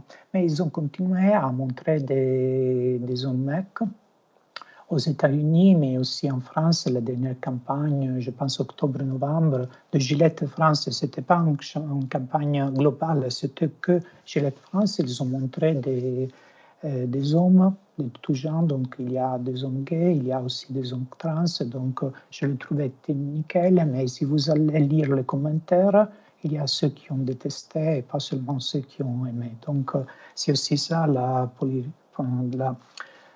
polarisation. Alors le dernier exemple que je vais faire, c'est Google. C'est un cas très intéressant. Ils ont montré, en s'appuyant sur on remarque que sur Google, la recherche Black Trans Lives Matter était augmentée. Donc, il y avait beaucoup de personnes qui cherchaient de se renseigner parce que c'était quelque chose qui était mis à l'honneur par le mouvement. Donc, aussi, c'est pas que le Black, c'était un peu d'intersectionnalité, si vous voulez. Donc, c'est pas que toutes les personnes Black ou noires sont la même chose, mais il faut remarquer que aussi la vie des personnes trans noires compte beaucoup. Donc, ils ont fait un tweet avec une vidéo super intéressante que je vais vous montrer.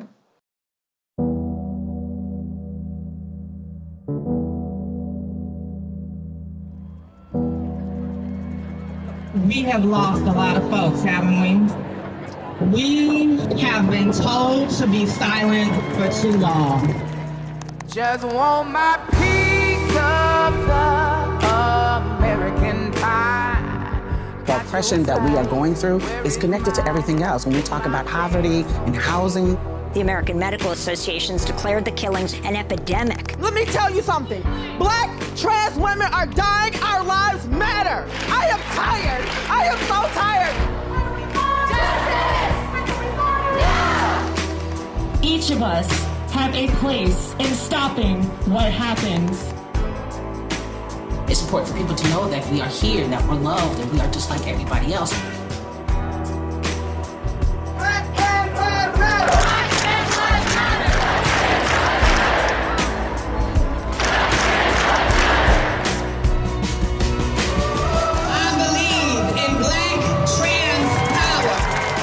Every Black trans person is capable of creating art, creating innovation. We are qualified to do anything. We are a resilient people. We are a fierce people. We are a beautiful people.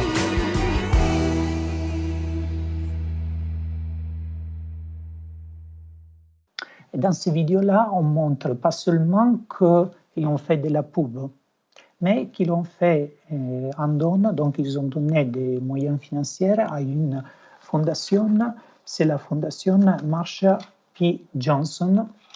C'est une fondation, Marsha Johnson était une femme trans pauvre de couleur qui était une des protagonistes de ce qui s'est passé à Stonewall dans les années 1960, donc c'est une activiste. Cette fondation travaille beaucoup contre les violences, contre les personnes trans en général. Donc, vous voyez ce que je veux dire, il faut s'engager pas seulement vers les personnes qui sont, oui, discriminées, mais qui ont beaucoup de privilèges et beaucoup de moyens financiers. Je vois le futur de Danemark dans la responsabilité sociale, de faire des choses aussi pour les moins privilégiés dans ce type de communiqué, dans cette idée de restituer quelque chose. Alors, je vais conclure avec mon expérience personnelle avec mes étudiants. Donc, avec d'autres personnes à Cage Business School, je suis une des personnes qui, dans ces cours, parle de genre, orientation sexuelle, identité, de race, de racisme, de discrimination. Donc, je parle exactement de ce que je partage avec vous. Et j'ai vu une évolution remarquable. Je suis à Cage depuis 2012. Quand je commençais à parler de ça, il y avait une minorité, ce n'était pas la majorité. Mais quand on recevait les évaluations des étudiants, il y avait une minorité des étudiants qui étaient un peu gênés, mais pourquoi parler de ce genre de choses dans une école de commerce?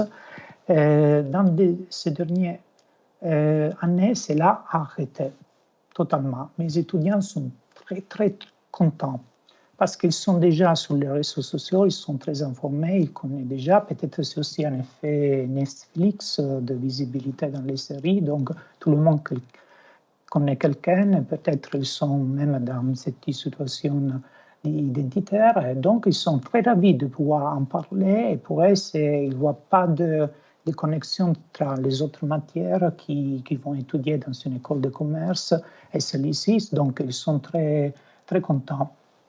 Bon, c'est évident que les entreprises ne pourront jamais donner des réponses révolutionnaires. Donc, quand je parle avec des collègues qui sont des sociologues dans la queer theory, ils vont me dire, Diego, mais c'est vrai, les entreprises seront toujours d'accord pour donner des droits à des personnes qui sont riches, parce qu'avec le paniage pour tous, c'est un nouveau marché donc, qui s'ouvre. Donc, c'est évident, mais c'est plutôt des personnes blanches, riches, upper class, etc.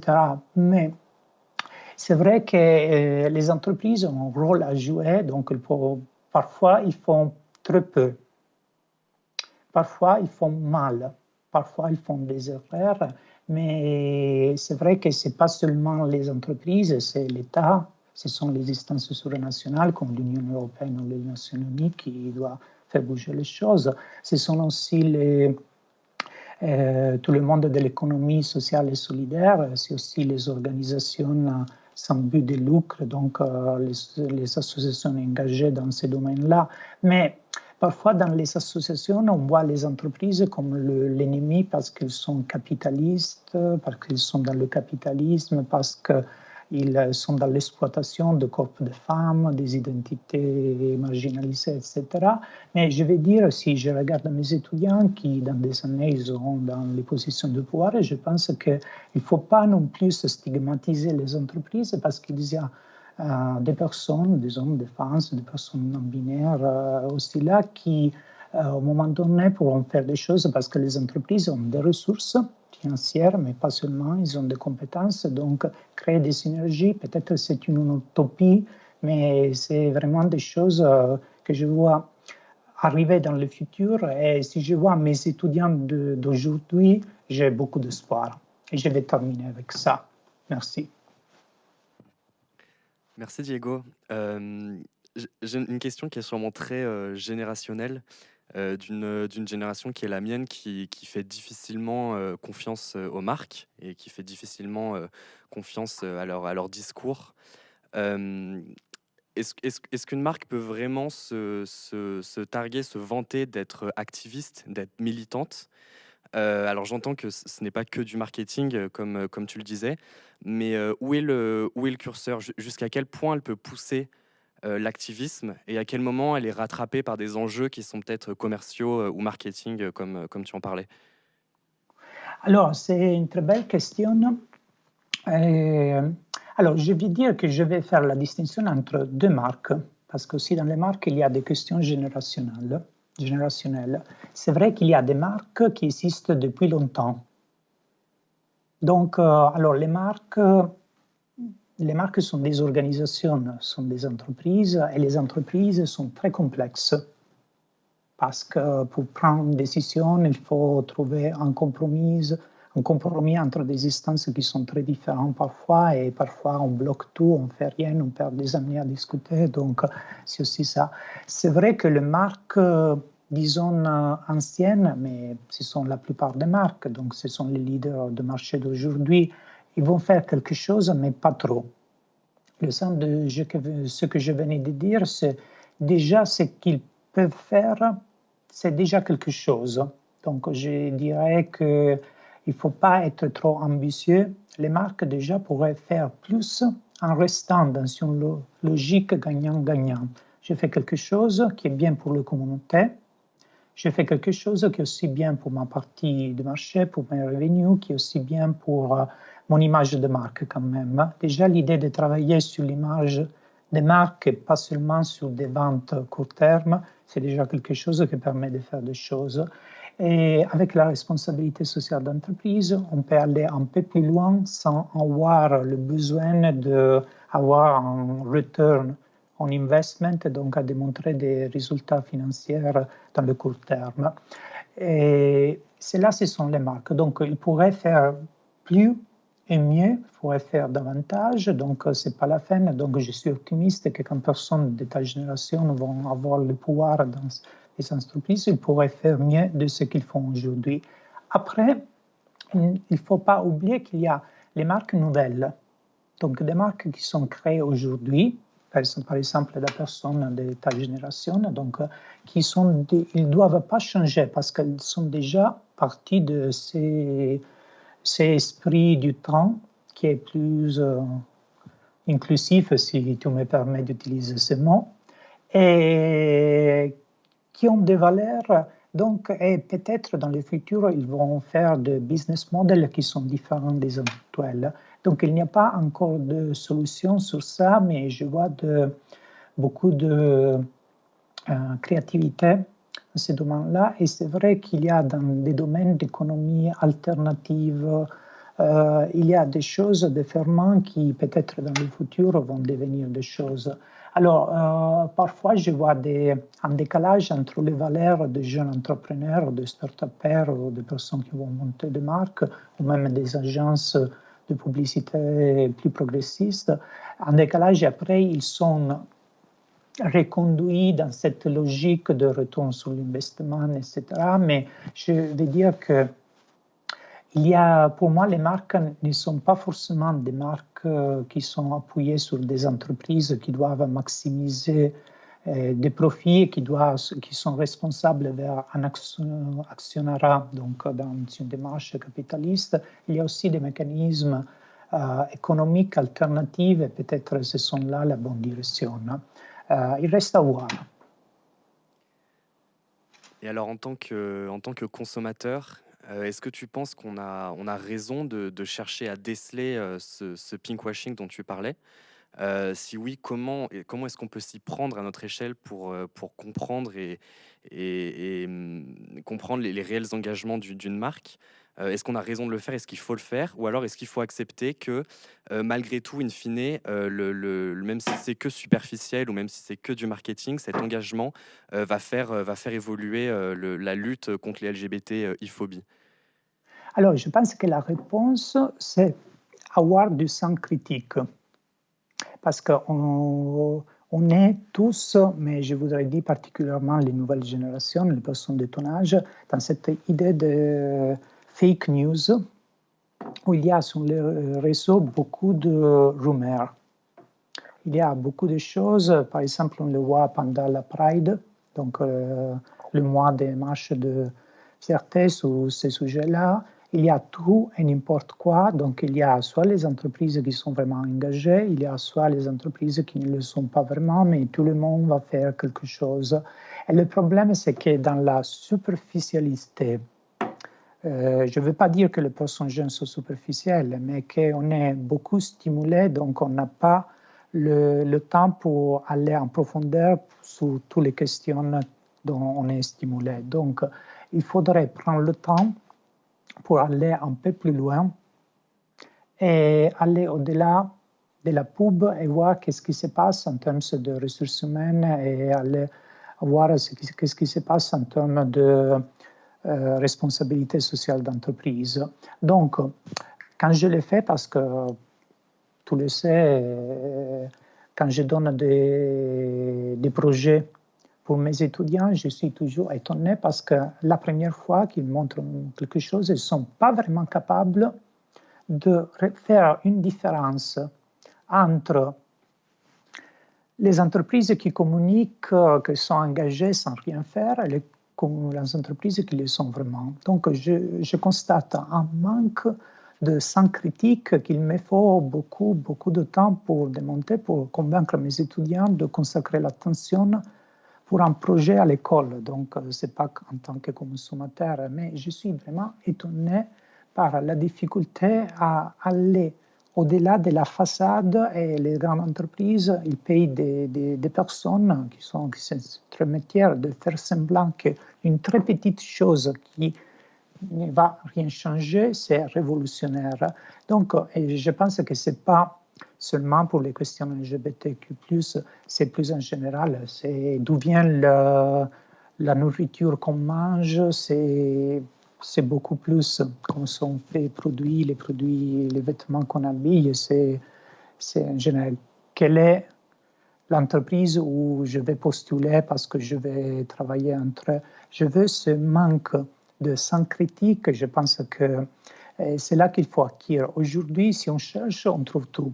On trouve n'importe quel scandale de n'importe quelle entreprise. Donc, si on consacre un petit peu de temps, il faut trouver. On va trouver l'information. Donc, si sur le site web, il n'y a pas trop de transparence, ils disent rien, il n'y a que de la pub, je ne serais pas trop content. Merci pour ton exposé, que je trouve passionnant, parce qu'en tant que sociologue, évidemment, je n'ai pas toutes ces nuances et tout ce regard critique sur la publicité. Toutefois, je m'interroge. Tu inclus dans le marketing l'économie sociale et solidaire, par exemple. Tu inclus de nouveaux modèles économiques et j'aurais voulu savoir si, à ta connaissance, il y avait vraiment actuellement, en France par exemple, ou dans d'autres pays, des modèles économiques qui permettaient de voir éclore des techniques en matière de marketing, alors plus inclusif, plus versé dans la diversité, ou d'un point de vue citoyen, plus en discussion avec la société civile. Est-ce que vraiment ces nouveaux modèles économiques changent la donne ? Merci pour cette question. Alors, je ne peux pas te répondre de manière ponctuelle, mais je vais dire des choses. Alors, déjà, le marketing, même s'il y a une certaine idéologie, parce que ça vient des États-Unis, donc c'est une idéologie qui est plutôt masculine. On parle de pénétrer le marché, par exemple, etc. Donc, c'est vraiment dans l'individualisme, dans l'idée que les autres sont des concurrents, donc des ennemis. Il y a pas mal de métaphores qui viennent de la guerre, par exemple la stratégie, la tactique, etc. Donc, c'est vient d'un modèle individualiste, capitaliste, patriarcal. Mais il y a des techniques, des choses qui, si on élève des éléments, pour être utilisé par n'importe qui, donc même dans les démarches d'économie sociale et solidaire, et même dans des démarches qui n'ont rien à faire avec le monde du profit. Donc, c'est convaincre. Je te fais un exemple. En ce moment, je travaille en Inde avec des populations indigènes, des populations qui sont vraiment en bas dans la hiérarchie sociale de leur société. Et on les apprend à faire du storytelling pour les réseaux sociaux pour mettre en avant, mais on fait attention à ne pas créer de la compétition, de la rivalité dans ce contexte-là. Et je vois qu'il y a énormément de gens, je parle avec les populations indigènes parce qu'ils sont porteurs de valeurs qui ne sont pas de compétition. Et j'ai beaucoup appris aussi à décoloniser mon apparatus marketing en travaillant avec eux. Donc c'est possible, mais il y a du travail à faire, soit pratique, soit conceptuel. Je vois aussi dire que, alors, on sait que le marché comme paradigme, c'est vraiment un risque. C'était un peu le sens de ma réponse à Owen avant, parce que c'est quand on a des bonnes idées, parfois, quand on cherche de le réduire en paradigme de marché, on parle des choses. Je vais dire que l'entreprise ou une marque qui fait partie d'une entreprise qui doit maximiser le profit, ce n'est pas la seule possibilité. Il y a des coopératives, il y a des formes informelles, des formes organisationnelles qui sont informelles. Et on parle aussi de l'économie de donne, on parle aussi d'autres choses. Alors, je t'ai fait un exemple sur le marketing gay. Le pire et le bon. Dans le passé, dans les années 90, dans le sud d'Italie, on organisait des campings gays. Ce n'était pas du tout sur les marchés, c'était je dis gay, mais c'était plutôt des mecs, mais c'était inclusif. Et c'était des personnes qui mettaient de l'argent, qui le faisaient de façon volontaire pour créer quelque chose, pour créer une communauté. Donc, c'était toutes les personnes des petits villages de Provence qui étaient discriminées, qui, pour une semaine, étaient des choses.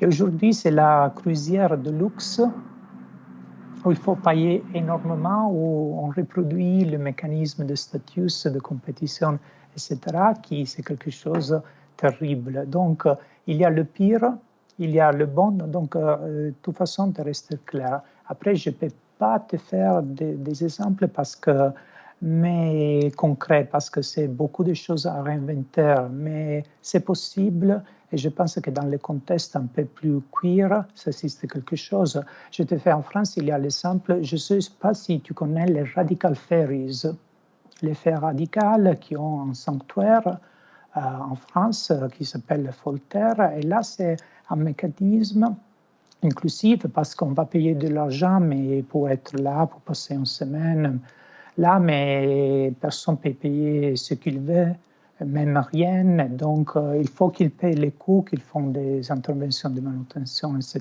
Donc, l'argent sert à faire quelque chose, mais ce n'est pas la chose principale. Donc, c'est possible, c'est difficile, il faut créer des modèles alternatifs. Donc, ils ne sont pas encore là disponibles pour tout le monde, mais c'est possible en principe. Bonjour, donc je suis Marie-Aurélie, je travaille au rayon littérature et je vais vous présenter une courte, absolument pas exhaustive bibliographie sur la question du genre. Alors j'ai choisi de diviser de façon complètement partielle cette présentation avec la théorie, parce que la théorie, avec quelques essais, parce que la théorie c'est ce qui nous permet de commencer à établir une réflexion sur le sujet. Ensuite, sur des témoignages, parce que c'est pour soulever l'importance de l'expérience. Et ensuite, sur quelques fictions, où vous allez retrouver à la fois du roman comme de la BD, parce que je pense que la question de la subjectivité, c'est toujours quelque chose de très important dans des sujets complexes. La subjectivité reste pour moi, en tant plus que personne littéraire, quelque chose à sauvegarder. Je vais commencer avec un texte. Hop là. C'est Judith Butler, Trouble dans le genre, qui est un ouvrage fondateur. C'est une parution de 1990. Alors, je ne vous cacherai pas que c'est un ouvrage complexe. mais ça me semblait impossible de ne pas vous le présenter aujourd'hui, parce que c'est un ouvrage précurseur sur la question du genre. Elle va en fait redéfinir en fait la question déjà du féminisme, le recontextualiser dans un monde moderne, avec de nouvelles questions, de nouvelles questions sociales qui apparaissent dans les années 80 et donc qui continuent d'apparaître dans les années 90 et 2000. Elle va citer entre autres Lévi-Strauss, Freud, la question du tabou, et pour expliquer un peu plus spécifiquement, elle va notamment prendre la continuité de personnages comme Simone de Beauvoir. Si on reprend la citation très connue de Simone de Beauvoir, « On ne naît pas femme, on le devient », en fait, Judith Butler, elle va prendre cette citation et aller plus loin là-dessus, où elle va définir effectivement la construction en tant que femme comme une véritable construction sociale, culturelle, une représentation, et non pas simplement comme une question biologique. Et donc voilà, donc ça c'est vraiment une très courte introduction à ce que sont ces travaux. Je vous invite à y plonger, même à y revenir. Enfin, c'est un texte dans lequel vous pouvez picorer en fait des éléments, mais si la question du genre vous intéresse, c'est un titre fondamental. Toujours dans cette même optique, je voulais vous parler également de Elisabeth Badinter, XY, qui est un ouvrage qui est quasiment de la même époque, puisqu'il est paru en 92 en France, où en fait là, ce qui est intéressant de ce texte-là, c'est la masculinité, la question de la virilité qui va être étudiée. Et effectivement, si on continue sur cette idée de « on ne naît pas femme, on le devient », elle soulève quelque chose d'assez intéressant, c'est que une femme, une fille, devient une femme avec des éléments biologiques, des transformations physiques très claires, l'apparition de la poitrine, les règles, etc. Chez un homme, c'est une construction assez différente dans le corps et après dans la représentation sociale. Donc voilà, ça va être des différences mises à jour. Et ce qui est intéressant dans le texte de Badinter, qui est un texte qui a aussi sa complexité, puisque ce sont 6 séminaires qu'elle avait tenus à Polytechnique. Mais là encore, de la même façon que l'essai de Butler, ce sont des textes dans lesquels vous pouvez piocher, dans lesquels vous pouvez revenir. C'est des textes en fait qu'il faut avoir dans sa bibliothèque et dans lesquels il faut revenir. Quand il y a des questions qui vous taraudent, quand vous avez d'autres textes qui vont vous questionner, il y a aussi pas mal de gens qui maintenant disent que ce sont des textes, notamment celui de Badinter, qui sont un peu dépassés. Et j'entends cette remarque-là, mais ça reste des textes fondateurs, quoi qu'il en soit. Et si des textes plus récents vont amener un éclairage effectivement plus moderne, plus contemporain sur les questions, ces textes-là, ils apporteront des éclairages fondamentaux. Pour rester dans la théorie, je pense à ce petit texte dans la collection Repères sociologie, les théories en études de genre de Éléonore Lépinard et Marilène Libert. Ça, c'est un texte qui est hyper important parce que ça va être, si vous voulez, très court, parce que c'est des textes d'une centaine de pages, où vous allez avoir un espèce de condensé théorique de ce que sont les études de genre sur, en gros, les 50 dernières années. Et ça va être effectivement la conceptualisation de la question du genre, à la fois d'un point de vue social, anthropologique, culturel, etc. Donc là aussi, c'est quelque chose, vous avez des parties, des sous-parties, c'est extrêmement pédagogique. C'est un ouvrage extrêmement important, pareil, pour des travaux dans lesquels vous pouvez revenir pour tirer des parties différentes à votre réflexion sur le sujet. Et pour terminer sur l'aspect purement théorique de la présentation, je pense quelque chose qui me semble extrêmement important aussi, notamment dans votre cursus, c'est le genre du capital, comment la famille reproduit les inégalités, de Céline Bessière et de Sybille Golac. Un texte très très intéressant qui va se pencher sur la question de l'inégalité des genres, notamment au sein de la famille entre l'homme et la femme. C'est que même à l'époque contemporaine où la femme elle a accès au monde du travail et donc elle obtient une place économique différente que celle d'il y a 60 ans, les inégalités entre les genres subsistent et que le cercle familial est un noyau d'expérience assez intéressante, puisque la famille, c'est le lieu où en fait le capital se transmet, se transforme, et que l'homme et la femme tiennent encore de nos jours une place extrêmement différente dans cette transmission du capital, dans cette transformation du capital. Donc là aussi, un essai effectivement plus spécifique que les 3 précédents que je vous ai présentés, qui va aborder le sujet du genre voilà, sous cet aspect économique et familial, mais qui procède bien à un éclairage sur la question de l'inégalité des genres. Si encore un peu de théorie, pardon, avec hop là, alors je vais vous faire peur là, je pense, avec Sam Boursier à travers 2 ouvrages, mais un ouvrage Homo Incorporated, donc de Sam Boursier chez Cambourakis, qui est un ouvrage intéressant. Alors c'est un personnage particulier sur la scène de réflexion du genre, un personnage extrêmement engagé, un personnage souvent polémique. Mais quoi qu'il en soit, Homo Incorporated va soulever un aspect vraiment très politique de la question du genre sur la question de la reproduction. Dans la demande d'égalité de la reconnaissance des différents genres sexués, la question de la reproduction, de la demande d'un même traitement d'un genre à l'autre, c'est ça qui est questionné ici.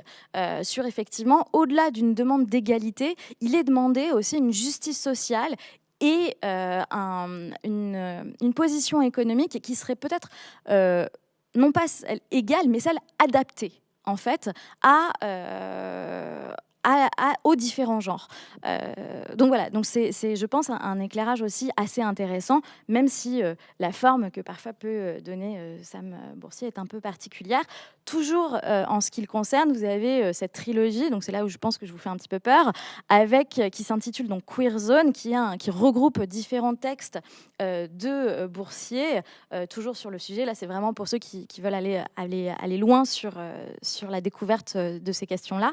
Mais je voulais aussi vous le procéder tout simplement parce que j'adore faire des transitions extraordinaires, et c'est que cet ouvrage est préfacé par Preciado, qui est en fait qui est l'auteur des ouvrages que je souhaite vous présenter en suivant. Paul B. Preciado, Un appartement sur Uranus, pardon.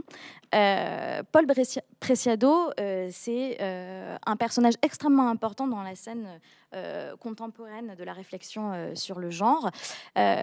Un appartement sur Uranus, 2 choses. Première chose, c'est ce titre vient... Il y a une conception historique dans ce titre, puisque au 19e siècle, lorsque l'homosexualité est déclarée et catégorisée comme un crime et comme une maladie mentale, un écrivain allemand, Karl Ulrich, je mange son Ulrich, oui c'est ça, je mange son nom, et va se déclarer uraniste, et en fait va tout simplement demander la possibilité, la liberté d'aimer différemment. Donc voilà ce qui explique le titre de Preciado.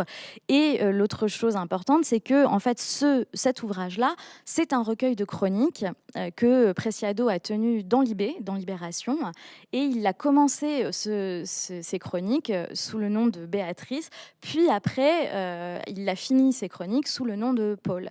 En fait, il a un positionnement assez particulier puisqu'il a choisi de ne pas procéder à une transformation chirurgicale assistée de sexe. C'est une transformation indépendante, autonome. Il prend lui-même des cachets de testostérone. Donc voilà, c'est un procédé de transformation qu'il va retranscrire à travers ces différentes chroniques qui est très particulier. Et je souhaitais aussi rapidement vous parler d'un autre texte de lui. Je suis un monstre qui vous parle aux éditions Grasset. C'est à la fois un discours, un rapport, c'est un texte très très court mais qui me semblait très important aussi de présenter. C'est un discours que Preciado a tenu l'année dernière devant 3500 psychanalystes, et en fait c'est un cri, une demande, une volonté, un espoir pour que le discours et les pratiques psy en général se transforment sur la question du genre, qu'elles englobent le plus possible la pluralité, la diversité des identités. Et c'est effectivement un peu le nerf de la guerre, parce que les instances cliniques, psychiatriques sont vraiment un des premiers publics à devoir être formés, à devoir être ouverts, à devoir être informés des besoins, des pratiques. En fait, il est question ici je pense, de se dire la société, elle est en perpétuel mouvement et il faut que les pratiques cliniciennes, elles suivent les bouleversements sociaux, tout simplement, qu'ils soient technologiques ou de mœurs. Je continue donc cette transition avec Preciado pour donc partir vraiment vers du témoignage et vers un auteur que moi j'aime passionnément, qui est Maggie Nelson, avec le texte Les Argonautes. Maggie Nelson est très peu connue en France et c'est bien dommage. Elle a publié quelques textes très différents, mais celui-ci est emblématique de sa vie déjà, parce que c'est un de ses textes les plus personnels. Maggie Nelson, elle est à la fois journaliste, poétesse, critique d'art contemporain aux États-Unis. Et dans Les Argonautes, elle va raconter son histoire d'amour. Son histoire d'amour avec Harry, qu'elle a rencontré il y a quelques années. Harry est né femme et est devenu homme. C'est un performeur d'art contemporain à Los Angeles, et elle raconte leur histoire d'amour tout simplement, et le moment où ils décident d'avoir un enfant. Et ça va être c'est un roman d'amour, c'est un récit d'amour, et évidemment avec tout ce que ça comporte d'expériences discriminantes, complexes, à la fois dans la vie quotidienne quand elle va faire quand ils vont faire leurs courses, ou quand ils sont dans des dîners mondains, parce qu'ils fréquentent énormément la société de Los Angeles, et surtout au moment particulier où ils font les différentes démarches pour avoir un enfant.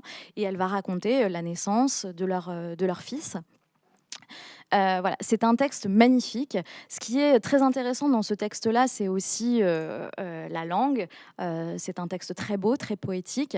C'est dans les témoignages que je vais vous présenter, donc ce qui vont suivre, ce sont des livres assez hybrides, puisque de façon complètement subjective, nous les classons en librairie, soit en littérature, soit en essai. Voilà, mais c'est ça aussi qui est intéressant dans la diversité des publications sur le genre de ces 10 dernières années, c'est ce côté inclassable, qui est assez embêtant quand on est libraire, mais qui, en tant que lecteur, pour le coup, est extrêmement intéressant, parce que il n'est pas question ici de positionnement, il est question effectivement de récit de vie, d'avancée, d'ouverture d'esprit. Je continue dans les témoignages avec Julia Serrano, Manifeste d'une femme trans et autres textes. Un texte qui, là, pour le coup, est classé en essai, mais qui est aussi un témoignage que je trouve qui est tout à fait relié au travail de Maggie Nelson sur Les Argonautes, où ça va être un travail peut-être un tout petit peu plus analytique que celui de Maggie Nelson sur les discriminations que subissent les femmes trans. Et en fait, Julia Serrano place ces discriminations comme découlantes en fait des discriminations faites aux femmes. C'est-à-dire il y a d'abord dans nos sociétés contemporaines, enfin dans nos sociétés une dévalorisation de ce qu'est la féminité. Et les femmes trans subissent cette continuité de cette dévalorisation de la féminité de nos jours. Pour continuer toujours dans les témoignages, alors quelque chose pour le coup d'un peu différent, mais qui me semblait intéressant à vous présenter, c'est Playboy de Constance Debray. Vous en avez peut-être entendu parler parce que quand il est sorti, il a eu un petit peu il a fait un peu polémique. Alors d'abord parce que Constance Debray est issue d'une famille qui est une grande famille bourgeoise française. Et venant de ce milieu-ci, ce texte-là a fait particulièrement des vagues. Constance Debré, ici, explore en fait son homosexualité, et notamment à travers la question de la séduction en tant que femme lesbienne, et donc en tant que femme qui va consommer les aventures, qui est en fait un comportement souvent attribué à celui des hommes. Et je trouvais ça intéressant de vous le présenter aussi ici, car même si là, la question du genre est beaucoup plus discrète que dans les autres ouvrages que je vous présente, je trouve ça intéressant effectivement que la question de la séduction soit encore une fois attribuée à des comportements de genre. Et ici, dans un texte assez cru, assez brutal, parfois même qualifié de vulgaire, Constance Debré fait voler en éclats cette conception-là, et c'est en ça que je le trouve intéressant. Hop là. Et pour finir sur les témoignages, Mon fils en rose de Camilla Viviane. C'est un texte traduit de l'italien. C'est un très beau texte d'une mère de 3 enfants, une fille et 2 garçons. Donc cette famille vit en Italie, et un de ses fils, Federico, est un petit garçon qui, depuis ses 1 an et demi, formule très nettement, très clairement le fait de souhaiter, de vouloir être une fille. Il s'habille en fille, il a des jeux, entre guillemets, de filles, en tout cas qui sont étiquetés en tant que tels. Et donc cette mère va raconter son quotidien. Évidemment, les difficultés auxquelles elle est confrontée à l'école, dans le cercle familial, où tout le monde émet un avis sur le fait qu'elle laisse son fils s'habiller, faire ces choix-là, et qu'elle ait une éducation effectivement inclusive. Et donc voilà. Et elle va à la fois donc raconter son parcours-là, à la fois émettre ses doutes, émettre ses difficultés, et surtout ce qui est très intéressant, c'est le contexte dans lequel ça se passe, puisqu'on est en Italie, dans un pays et dans une région où les notions de genre sont encore extrêmement formatées, et où elle fait face à encore plus de difficultés peut-être que dans d'autres régions ou d'autres villes européennes. Je vais continuer et terminer sur les fictions avec un texte chez Paillaud-Graphique. C'est donc une BD qui s'appelle « Appelez-moi Nathan » de Catherine Castro et Quentin Zution. C'est l'histoire d'un enfant qui va de Lila, qui naît fille, et qui va en fait se révéler garçon au fur et à mesure de son enfance et de son adolescence. En fait, le texte est inspiré d'une histoire vraie. Il y a en fait un témoignage là-dessous, mais les auteurs, le dessinateur et la scénariste ont décidé de changer les noms, de fictionnaliser le récit, mais il est basé sur des faits réels, entre guillemets.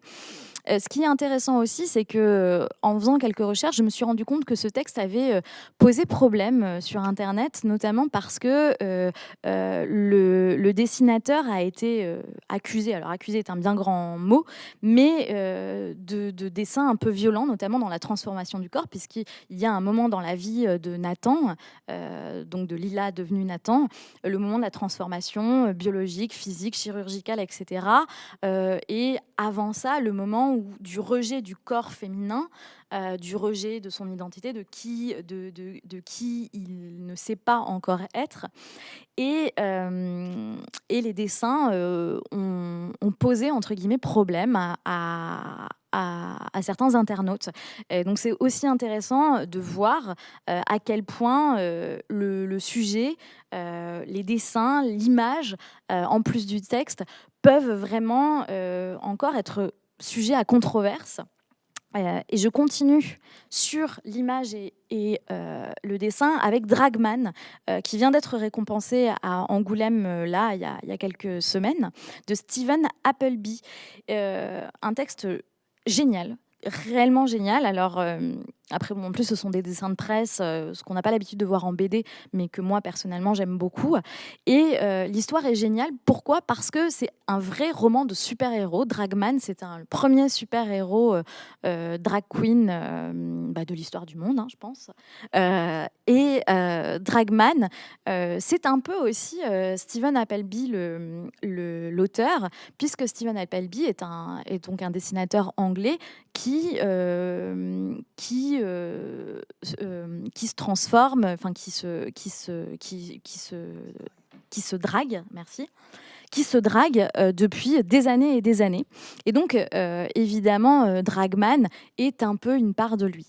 Dragman, c'est l'histoire d'un petit garçon, Auguste Crimp, qui se découvre à l'adolescence un super pouvoir. En fait, quand sa mère abandonne ses vêtements sur le canapé ou dans sa chambre, il met les vêtements de sa mère.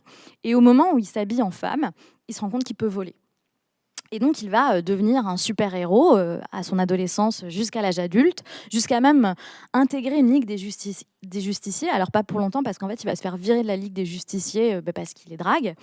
Et donc, voilà, et il devient il se marie, il est père de famille, et il va continuer d'être dragman. Donc, il y a tous les éléments d'une vraie BD de super-héros, avec son super méchant, qui est une entreprise supracapitaliste qu'il faut combattre, et à la fois avec, évidemment, tous les éléments du drag, la transformation physique, les perruques, le maquillage, le porte-jartel, la robe en lurex, et toute la peur aussi de Auguste sur le fait de le dire à sa femme, à son entourage, parce que voilà, c'est une double identité secrète, à la fois celle de super-héros et à la fois celle de drag queen. Hop là. Et je finis sur quelques romans. Un roman de Camila Sosa Vilada, Les Vilaines, qui vient de paraître là il y a une semaine chez Métayer. C'est un très beau roman au réalisme quasi documentaire qui se passe en Argentine, dans une communauté trans, dans un petit village argentin où il y a une figure maternelle qui s'occupe de toute cette communauté-là, et qui va un jour découvrir un petit bébé, un petit garçon abandonné, et qui va le recueillir. Voilà. Et comme je vous disais, le texte va alterner à la fois un côté très romanesque, très ancré d'ailleurs dans la littérature d'Amérique du Sud, avec une forme de réalisme magique, presque de conte, et à la fois un réalisme documentaire sur le fonctionnement de cette communauté trans. Pour revenir rapidement aussi sur l'univers drag, Joli Monstre de Julien Dufresne-Lamy, qui là va parler du milieu drag des années 80 à New York, donc un roman assez flamboyant, puisqu'on est vraiment dans l'esprit de la fête, où Madonna, le voguing, j'espère que tout le monde connaît les Vogue de Madonna, vont être au cœur du roman, à travers un personnage qui est James, qui a été dans les années 80 un personnage hyper important de la scène new-yorkaise, et qui va rencontrer à un âge un peu avancé Victor, un père de famille qui souhaite se produire sur la scène new-yorkaise, qui souhaite se produire pour la première fois en tant que drague. Et en fait, ça va être l'occasion pour James de replonger dans les souvenirs des années 80, donc dans ce milieu si festif particulier, et complètement entaché par l'épidémie, par le sida, qui est venu mettre un terme tragique à la fête des années 80. Et pour finir, deux petits chefs-d'œuvre que sont Middlesex de Jeffrey Eugenides et Annabelle de Kathleen Winter, que je présente ensemble parce que déjà ce sont deux romans d'auteurs que nous on a beaucoup appréciés en librairie quand ils sont sortis. C'est des livres qu'on a soutenus au moment de leur sortie il y a plusieurs années, et c'est des livres qu'on continue de soutenir des années après, parce que ce sont des textes littéraires fabuleux et parce qu'ils ont aussi ce sujet commun d'un personnage hermaphrodite qui va être traité de manière extrêmement différente chez Eugénide et Winter. Chez Eugénide, on va retrouver une espèce d'épopée grecque sur plusieurs générations, une histoire d'amour entre un frère et une sœur qui, des générations après, donnera naissance à Calliope, qui va naître donc hermaphrodite, et on va suivre cette épopée de cette famille grecque qui arrivera aux États-Unis, et la naissance donc au XXe siècle de Cal, et on va suivre tout ce personnage qui en devient quasiment un personnage de mythologie contemporaine. Voilà, Jeffrey Eugénide, pour ceux qui peut-être resitueront, et notamment l'auteur de Virgin Suicides, qui avait donné lieu au film de Sofia Coppola. Donc c'est un très très beau texte. Et Kathleen Winter, Annabelle, qui lui se déroule dans les années 60 au Canada, ou dans un tout petit village vraiment encore très ouvrier, très précaire, dans les années 60, né Wayne, un enfant hermaphrodite. La sage-femme qui le met au monde comprend tout de suite ce qu'il en est. Les parents sont beaucoup plus bouleversés et vont décider d'élever cet enfant en tant que garçon.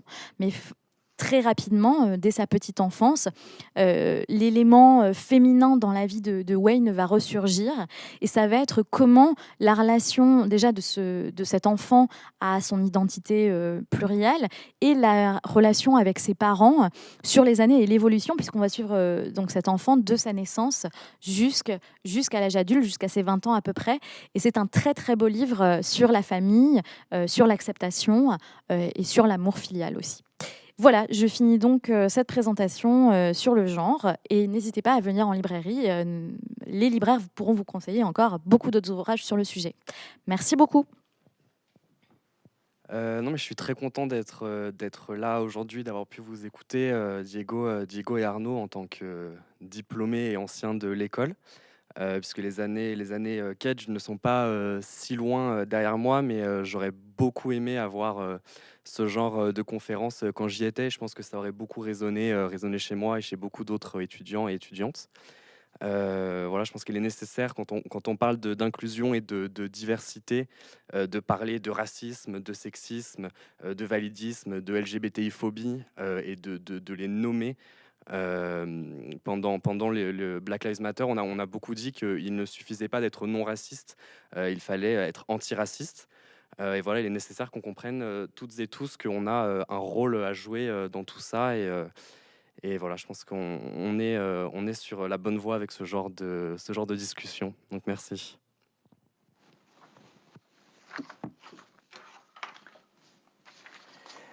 Alors moi, je prends inspiration par les excellents conseils qu'on a reçus, et en particulier les œuvres de narrative un peu science fiction, fantasy, parce que parfois sont des fenêtres sur des futurs alternatives ou des sociétés alternatives.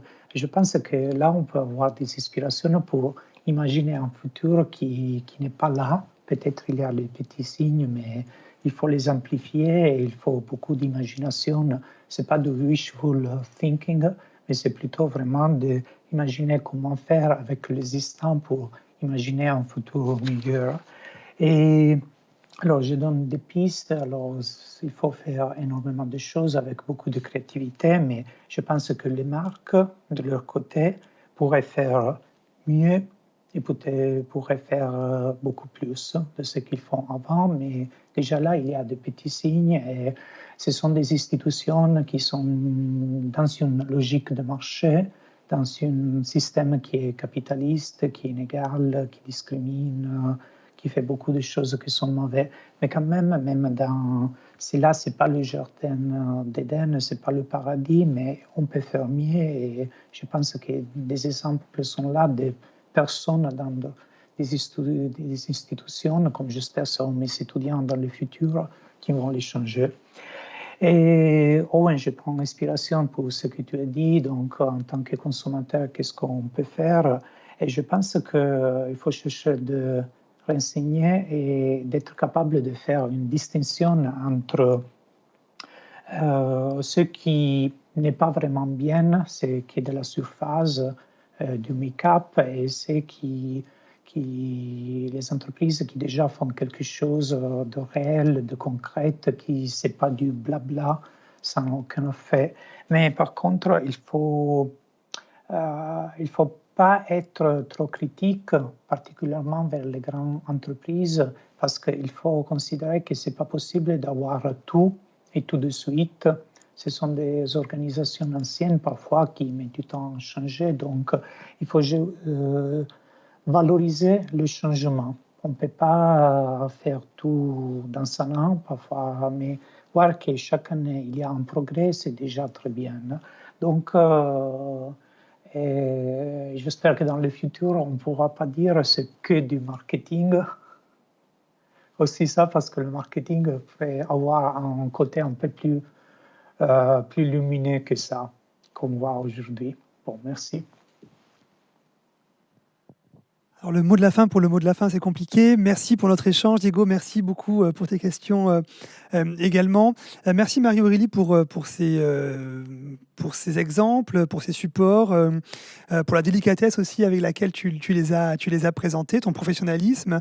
Je crois que c'est important parce que nos maltraitances pédagogiques, nos maltraitances cliniques, nos maltraitances marketing, nos maltraitances communicationnelles, elles ont pour préalable des maltraitances théoriques, elles ont pour préalable des maltraitances représentationnelles.